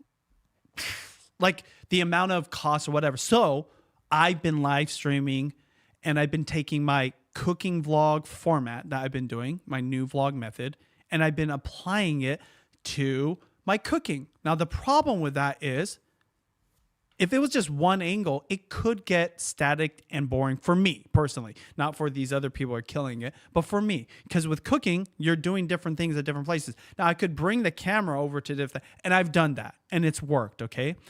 But using Ecamm, we're not going to like dive into it right now, but in using my Osmos, which I already have, I've been able to create a vlog style look on my live stream. So not only does it have a very relatable, realistic look that people know my content for, but then I have the different angles that you would get because I'm editing on Final Cut Pro, but with two cameras. Yeah. Shout out to Neutrally. And so this is where we are using Ecamm, but we're just using a laptop. The stuff that's in my house, not like a lot of extra gear. And then he's remotely getting into my computer and controlling everything. And so, for me and my lifestyle, it's not something that's very difficult for me. It's easy. And it's not obtrusive to the other people. Now, you are over my house, love having people and feeding everybody, want Nucci over. What I'm saying is now I have the option by myself in the morning. If Nucci's ready to go, cook breakfast for my daughters, what I do almost all the time. But now I can make it into a live stream. But like if you walked into my kitchen, you wouldn't know anything was happening. You would see these two cameras, but you might just be thinking I'm vlogging. Yeah, literally. But I'm literally live and like I see them growing. So when there's growth, consistent growth, and I'm not doing anything extreme week to week. I'm not changing it up. I'm just getting better as a creator. I'm like being more comfortable. And even my team said, yeah, you just seem more relaxed in these live streams versus the ones we're doing before. That's why I'm excited because I know I'm not the only one doing it. I see these other creators doing it. And when you talk about longer content, there's nothing that's easier than doing a live stream to create an hour, 2 hour, 3 hour piece of content.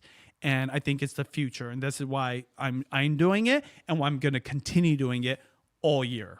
Yeah, I mean, disclaimer here that Ecamm is a sponsor of the show. But again, we're loving this tool because it's enabling you to do these types of things and create that vlog style feel live, edited live by someone who's a traditional broadcast producer like Neutrally. Now, Neutrally, I don't know if you mind coming up and talking about what the setup has been able to do for you in terms of making it easier. You've talked before about how it's simplified actually setting up in the kitchen because guess what? Right. Benji can just do it by setting up a computer and a couple of cameras. But I'm actually mostly curious about your experience as someone who's on the other side of the screen and doing this thing remotely. Because obviously you get lots of options. So tell us more about what your experience has been like. I mean, just from Ecamm plus the DJI setup has cut our whole setup process by 90 to 95%. The one thing that I like about it is like I always needed to worry about hot battery swap. So just move over to the center. Sorry. I'm directing you now. Go ahead. Sorry, but yeah, so I would always have to worry about battery swaps. So the Sennheiser mics and the wireless receivers we were using for the A7 IIIs. So instead of having long HDMI cables, we had to use like a Holylander wireless receivers. They take the big NPF batteries that are just like almost like 3 to 4 pounds each. I had a whole pile in just Benji's kitchen with all my power station, all my power bricks. It was such a headache. And honestly, with the Ecamm setup, the DJI, it acts as a webcam, but simultaneously charges it at the same time. We ran that's crazy. The one with Matt was like 2 to 3 hours and no overheating issues like that we ran into yet, and it ran all smooth. I didn't even think about and the that. audio and the audio microphones didn't die on us. Yeah, that's very true. Exactly. So which the audio if a 2 or 3 use, hour, we would have been swapping batteries too. Exactly. So the DJI mics, they just connect wirelessly to the body. So there's no mixer into that. I'm just using the mixer built in to Ecamm. So it's honestly a really great setup. And like Benji say, you can tap in using whatever software you want, and that what makes you allow you to be remote. Like I'm remote right now. Yeah, very true. Yeah, and I just want to comment on two things. Number one, the only thing limiting us from doing even a better live stream is literally me. So me being like adding a third camera, we need to get a hub. So we're like looking to upgrade my setup, even though you don't absolutely need it because I use my phone as a third angle sometimes. And then even just like me willing to do it more often, right? And do different recipes. I did pizza 1 week after the other, so forgive me. But I'm saying like, if I treat it like a proper like food cooking show, I think that it would just continue to succeed. But the other thing that's big is right now, my setup equipment right now, today that I used was a laptop and 2 DJI Osmos.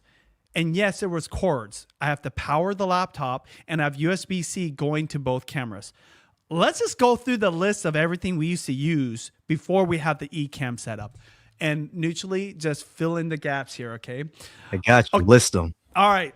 Sony A7s, 2 of them with G Master lenses. Okay, each one of those are $5,000. Plus some kind of a wireless, hub that connects that camera to wherever the receivers are, and then if not a thing like a cord. Okay, so there's like a long HDMI cord going to wherever neutrally would be. Okay, the batteries for that receiver. The tripods, okay, even tripods, just a basic thing. Giant tripods for both of those, okay? All right, then we had to have the batteries and backup batteries for those cameras. That's just that alone. Then we're talking lights. There's lights like in the air right now here. We had these lights. You just have to bring a whole dome light, aperture dome light into the kitchen. Which we put it love. up and put it down. We love, okay? But both of these are, I think, can be in the hundreds, if not thousands of dollars each of them. And then we had these auto poles, yeah. which are also very expensive. And I just insisted on having them. This is the bane of our existence. There's still like a stains from the auto poles. So you're just like a straight rod that goes from the ground to the up. Okay. And then we would have to have extension cords for all those lights. On top of it, then we have the sound. Okay. To mic up, we have the Sennheisers. Had to be charged up. Usually those, to be fair, did last, but it was a huge receiver, okay? We'd have the receiver on the other side on top of it and have backup batteries just in case, okay? And guess what? If neutrally want to maybe mic up, he has to have that too. Or he has to have a nice like microphone like this. And then he would have, okay, now let's talk about his setup. Then he have his laptop plus a monitor, plus he would have the sound receiver and all the cords coming out of that had to just be matched up. And sometimes you have echoes or like return. I mean, it's a nightmare. It's bringing back PTSD for like this whole setup. Troubleshooting was crazy, yeah. Yeah, and then on top of it, as if that wasn't enough, I wanted a monitor so I could see what the hell I was doing because I didn't know what was going out to the world. So I wanted this little Ninja monitor, which alone could cost a few $100s, if not like $1,000. Oh yeah. Mm-hmm. Okay. All right. That's if he gave me the monitor. Sometimes you forget it, and we just grab like a monitor from my thing. Okay. I think I've covered just about everything, but then it didn't stop there. The lighting had to be perfect. The temperature. We bring in an extra light, and then the audio, always like issues there. We would do a test stream for like 20 minutes before every live. I didn't even think about that. So that's just what I recall. Was there anything I missed from that? No, that was it. That was literally the whole studio package. I never even set anything up, and I knew about all that. Good. And I think the lesson of this is the same lesson that we took away from the very beginning of the show as it relates to the simplicity of your setup for the right size of the production that you're doing, right? And again, the beauty of Ecamm, again, the sponsor of the show, but I'm telling this from my own personal perspective. This is not me doing an ad read right now. It scales with you. It takes you from that one camera setup, and you could go to that crazy setup that you just described if you wanted to, but because it's not fitting what your content is doing, it's not worth it. Basically for you. No, and by the way, It wasn't even worth it back then either. And so this is allowing you to actually create a lot more in a year that you, as you started off this segment with, believe that live is going to take off. And so I think there's a lesson here to be learned for any creator, which is that, number one, lean into the new and cool things, because they're often the places where you might kind of catch the wave, so to speak. 100%. But also, number two, make sure that you're doing it in a way that's repeatable, sustainable, easy, but most importantly, and I learned this from you, Benji, fun. And the irony of all of it is the best vlogging camera, I actually think, is the best live stream camera. Crazy. Which is the DJI Osmo, which has nothing to do with Ecamm, but Ecamm works with it. And we're not going to go deep into it, but Ecamm makes my DJI Osmos look like there's 7 cameras in my kitchen. I used to have 2 cameras that function is crazy. Yeah, I used to have 2 cameras that were worth $10,000 together. That sucked. I love Sony, but it just sucked because it just never worked out, because you had to have somebody on those cameras if you really want to use them the right way. And now I have one person running everything. And I think not just DJI, but Ecamm is definitely a big part of it. Actually, Neutrally, I do want to get into it a little bit. Just really quickly, Neutrally, can you talk about how you're actually achieving that multiple camera look with just 2 cameras and 2 Osmos, not just 2 cameras, 2 Osmos that Benji already has? How are you achieving that with Ecamm? So the thing with Ecamm is that the Osmo, once you plug it in, automatically it pops up with the controls, and it's PTZ's controls: pan, tilt, and zoom. And then within that window, there's preset functions. So if this is the gimbal, let's say I want to go here, that's preset 1, and then I move it here, preset 2. I can just hot swap them and not just search around all the time, and it just boom, boom, boom, boom. Yeah, so you've been using one camera as kind of a main static camera that captures the entire vibe and environment and Benji and everything that's going on. And then you've also been using that secondary camera and placing it strategically in the middle of all of the points of interest and zooming in and creating those presets. And you'll have one where the cutting board is, one where the ingredients are, one where the stovetop is, one where the oven is. And you can kind of cut between the two of them and simulate having different cameras, right? Do I have that correct? Correct. Yeah, you're absolutely right. Today, we had 7 different angles just with 2 cameras. So that's literally mind blowing. Which is crazy to think about. And I think that most creators have a little bit to learn from you, Neutrally, in that setup. Because I think that there's a lot that you can do with the gear that you already have. And again, disclaimer that Ecamm is a sponsor. But I mean, again, I think we are big believers here in Ecamm. Now let's do one final thing, AskCSP. It's been a while since we've done this. Again, you can ask questions of the show using the hashtag AskCSP on YouTube, or you can send us an email at hello@vloggingacademy.com, and we may feature your question in a show. And for this one, I actually have a video, and what good fortune that Cortese was watching earlier in the day, because we have a question from Cortese. Oh, cool. Instagram, we got a problem. So as you guys may know, TikTok is back. I will still be trying to post as much as I can on IG, but we were having this discussion over there in the other apps, saying, why is it so much harder to post on Instagram? Like, it feels a lot more judgier, a lot less filtered. Y'all are mean.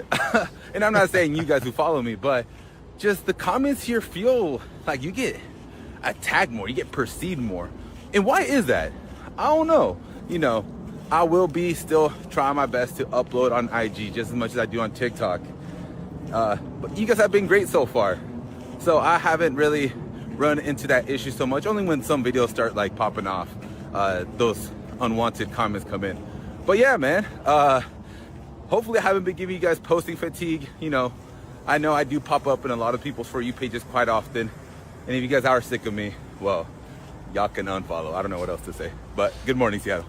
So and they are not unfollowing. They're not unfollowing. So he posted that reel, and I found it inspiring because I did think a lot about the difference in terms of the culture between Instagram and TikTok. And now, as someone who's been across multiple platforms but focused on YouTube, I'm curious about your perspective on that.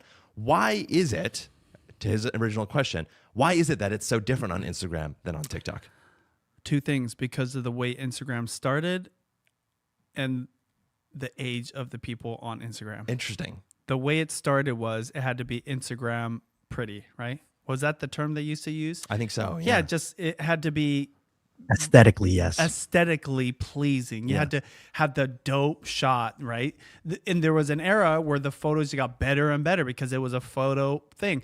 And that went into all the videos, the reels, and those got better and better and better. I know that things have kind of changed, but there's this mindset of like how you present yourself. Even though, funny enough, and ironically, why is it that John Cortese, who I think is a handsome looking guy, sharp dude, but no, he's getting views because he's the opposite of that in terms of how his content is created. Doesn't really worry about lighting, doesn't worry about what he's using. He's using his phone, and boom, he's able to upload all the time. Okay, but going back to the general user and how they perceive it, how they portray themselves. I think, honestly, virtue signaling went like 100x on Instagram more than anywhere else. Interesting. Because of this mindset of how you present yourself, and is it aesthetically pleasing? But even like your personality and your beliefs and principles kind of fell into that. Yeah, it's like culturally pleasing. Culturally, you had to be on the right side. Yeah, interesting. And then the age. So when we first started using Instagram, shout out to Nice Chris, who told me to get onto Instagram because he said Facebook was dead. Okay. And he was a young person back then. Now he's old fart like me, but he was probably like 18, 20, 22. Okay. So they've all grown up, including him, including me. I'm 40 years old. And so the users, and that's just me. Okay. There's people that are 50 and they've been using it from the beginning. They were younger back in the day. So people get set in their ways. They start like having their own beliefs, their own principles. And so when I say woke mindset, it's not just one side, it's both sides, right and left, liberal and conservative, religious, atheist, all of the above, okay?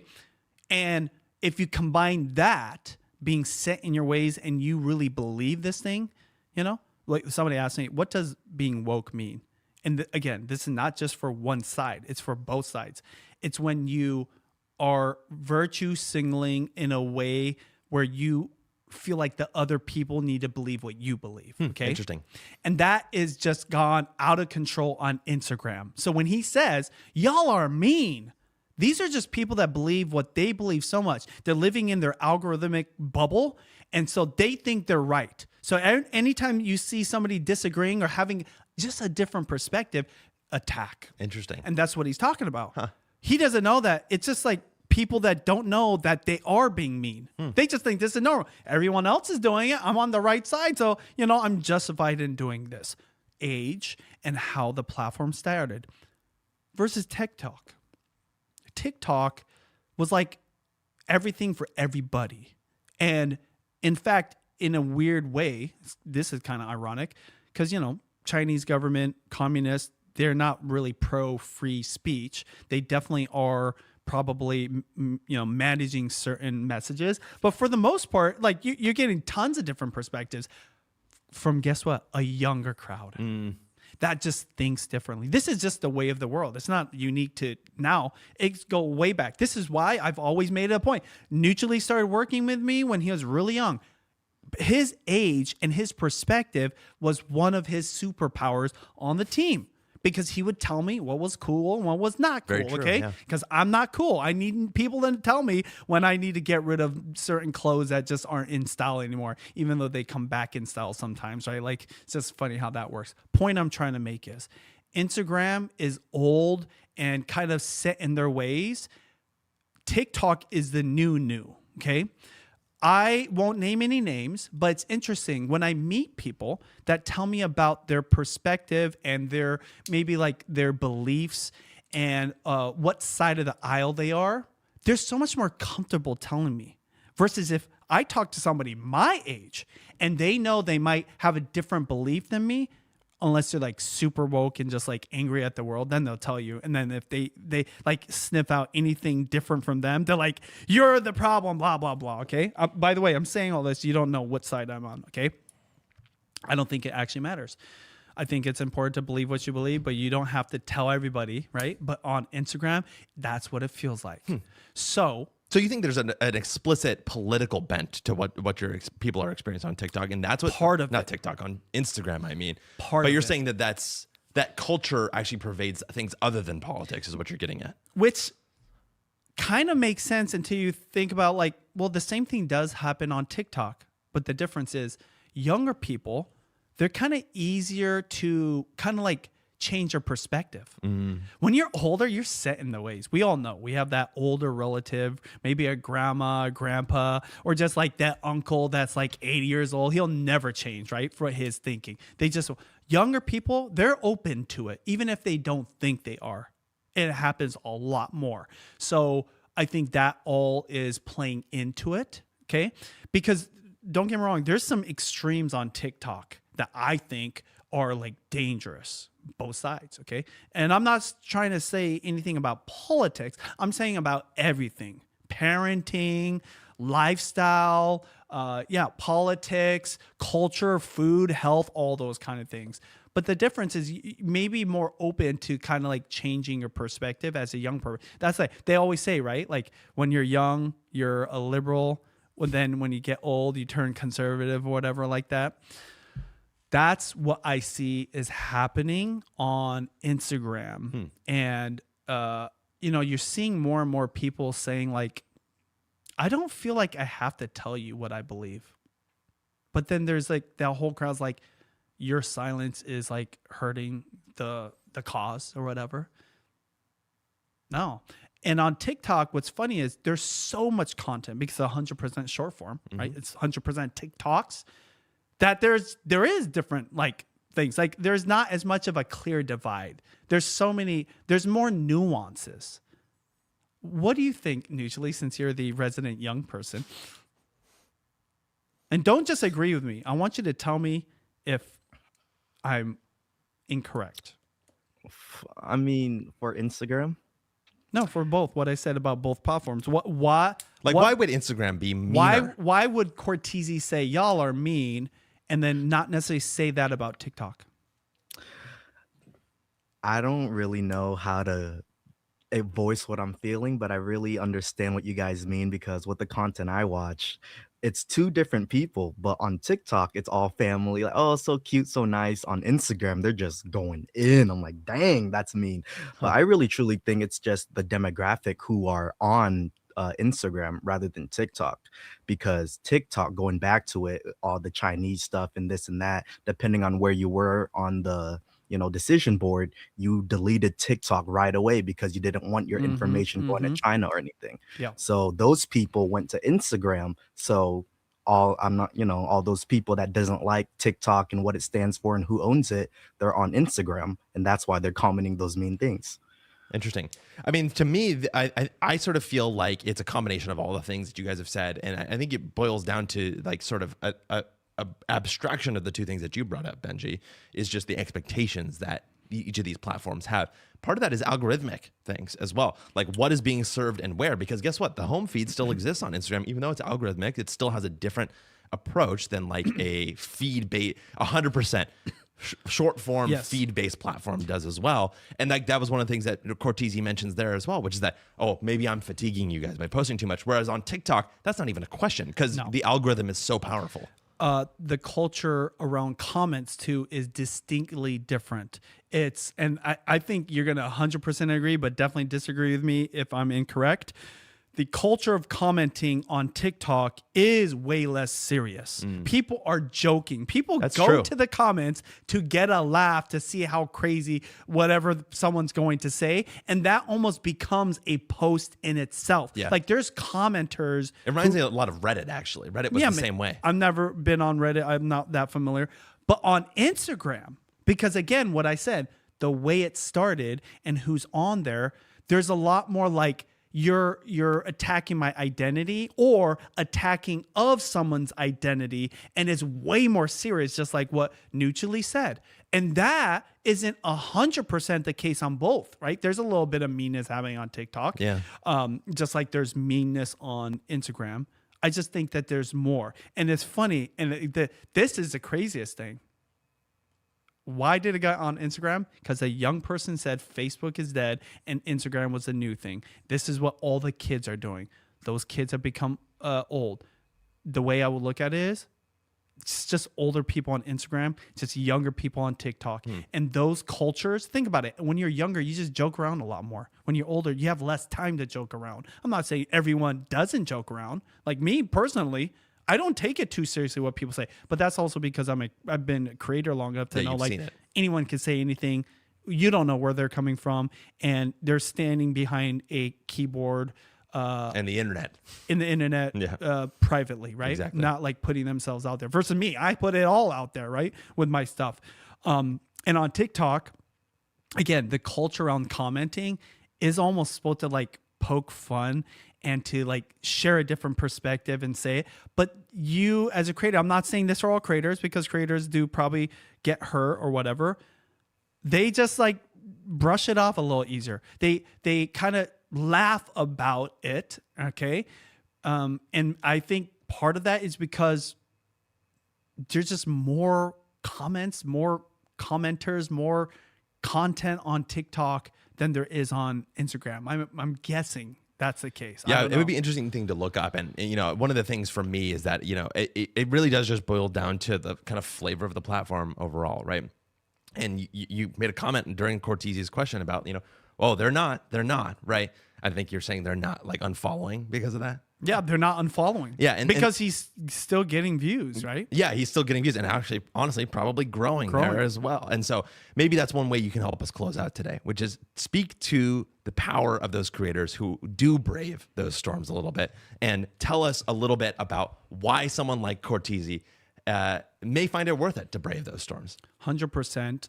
What made early creators, even before they were called YouTubers, even before like that was a thing, is you were willing to be different and do something different. Okay. The pioneers, my wife, Michelle Phan, the OG of makeup and beauty on YouTube. Like Casey Neistat to a certain degree, kind of like changing the game for documentaries and cinematography kind of people.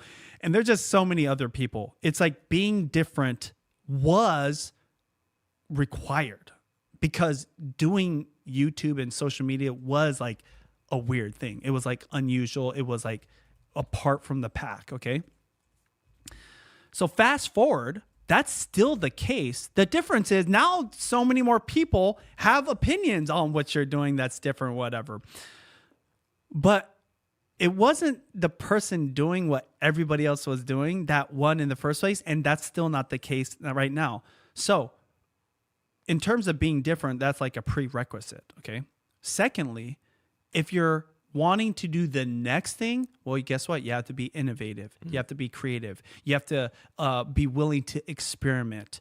And then the third thing, right, is like not everyone's going to agree with you. See, it was so normal for us to have disagreements and say what we think and be able to say it in comfort, because the community was smaller and it was way more friendly in the very beginning, partly because we're all younger, okay? And as time went on, it wasn't as friendly. One of the things that Judy always told me was, I miss when YouTube was just this small community where we knew all the other creators and we were all supportive.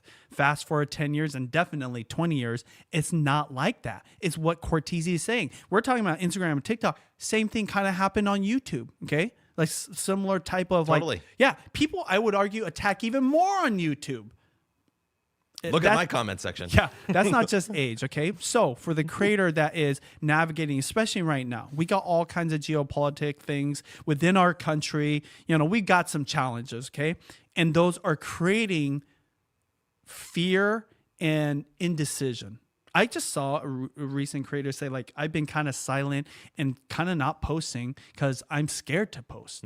I'm scared that, like, one, if I support something on one side or the other, I get attacked. Or say I just post something that I want to post and people attack me for not making a position on the current situation. Judy and I have never not posted. We always 100% have posted for the last 17 years. I went into a creator event last night, okay? And this is through everything. Let me just go through the timeline of the history, okay? Obviously, what we're going through right now, we don't pick a position. We don't like judge anybody or whatever. Going back, COVID, okay? all those things that came along with that era. And all the other things. Okay, we've been part of it. We never not posted. Why do I bring up that creator event? And it's not just creator events. It's just like being in public or being at our own fan events. All the same. We've never once had those judgy comments or that negative like sentiment or those attacks ever show up in person. When we walk through this room full of 50 creators at least, maybe like 80, maybe 100. He said there was a lot of people. It was like the whole restaurant was packed. All love. All love. Now, it's not like a hater wants to go up to you and like give you the time of day. So maybe we don't even deal with them. But my point is, what you see online and in the comments don't represent how humans interact in person. Okay. I would argue how people interact in person is more real and is something you do want to take seriously. That's why when people do protest out in the streets, and that is something like to pay attention to. But the stuff on the comments on Instagram, on any platform, that's amateur hour. Even the people posting and doing the virtue signaling compared to the real thing. So I'll tell you something I've never said to anybody. One reason I don't post, because I believe actions speak louder than words, and you don't know the things I do behind the scenes to actually push certain policy or principles or even try to make the world a better place. I think to a certain degree, everyone's trying to do that in their own way. You know, they even say that even evil people, when they dig into their psyche, they actually did studies about like Nazis. They thought they were the good guys. I know. That's Crazy. a scary thing. Why is that? Right? Even though they were doing all these evil things, I believe they were evil, right? Like as a entity and like different people. But why would they still think that they were the good guys? That's how everyone is. So when someone leaves a comment, they think they're doing justice. They think they're like fighting for the right people. Just like the people opposite of the argument doing the same thing. Who's right and who's wrong? Actually, history will tell us, right? So as a creator, don't overthink any of this, because what you think people, and we've actually learned this from COVID, there's definitely on both sides, people have made judgments or statements or attacked, and they like, oh shit, I was kind of wrong there. Dumb. In the moment though, it seems real and it seems scary and it seems like it's everything.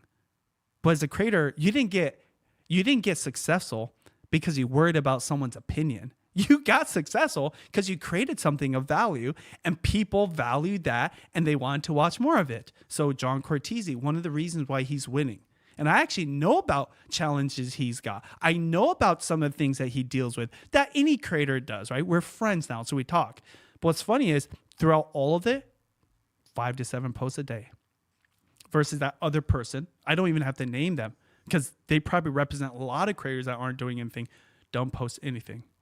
And guess what? They're definitely not succeeding. And what's sad about it is they didn't even make a position. They just not posting because they're scared to deal with whatever. You got Cortese out here doing 5 to 7 posts. And you better believe, I don't know this for a fact, probably dealing with some kind of haters, negative comments, or he even said it. Y'all are mean for sure then. He's something, okay? The creators that win the game of social media, of YouTube, of the creator economy, not only in influence but in income, are the ones that have a longer vision and treat every single day like a work day. And they don't let politics or policy or opinions or virtue signaling or woke on both sides and the judgment of you and what you should do and not do determine what you're going to create and what you're going to do for the rest of the world. And so going back to your question, well, what should creators do in this time where like this is something they have to, like blinders. Do this thing, because what's funny is, you know what? Yeah, once in a while you might make a post at the wrong time because right now maybe it's just let's let things settle. But dude, not for more than a day, right? Just keep doing it. I can guarantee you though, we've posted on the wrong day, right? We didn't post the right thing and we've done it and we've survived. And when I was walking through that room, all I felt was love. And I'm not saying like it was like a huge flex or people were like saying this and that. No, I just felt like, for someone like Cortese to say y'all are mean, and like I think he represents the sentiment of a lot of creators, especially new creators who haven't experienced it. Yet we go to this room full of people that have different perspective, probably have judged people silently or openly, but we didn't feel that at all. Why is that? Because it's so easy to type something or even record a video on it, but it's hard to say it to someone's face. That is just life, 100%. But you know what speaks louder than what you say? It's what you do. And it's funny, I'm not even talking about myself. Judy was a superstar in there. They all knew who she was. Well, part of it is she's nice and she's beautiful. I did this nice post about her birthday and being 40 and like, you know, really hot and still successful, all this good stuff. But no. You know what I really wanted to put in there that I didn't because she'd just be embarrassed? 4,800 vlogs edited. 18 years of being a creator. Starting in 2008 when you were a loser if you had a YouTube channel to now it's like the #1 profession of people. That is what makes her great. And all the other things she's done on top of all that. That is not virtue signaling. That's just hard work and being badass for a long time. So my advice for Cortese or anybody like that, and this is both the new person that's getting into it and even the other creators that are like, damn, I'm just tired. Just fucking work.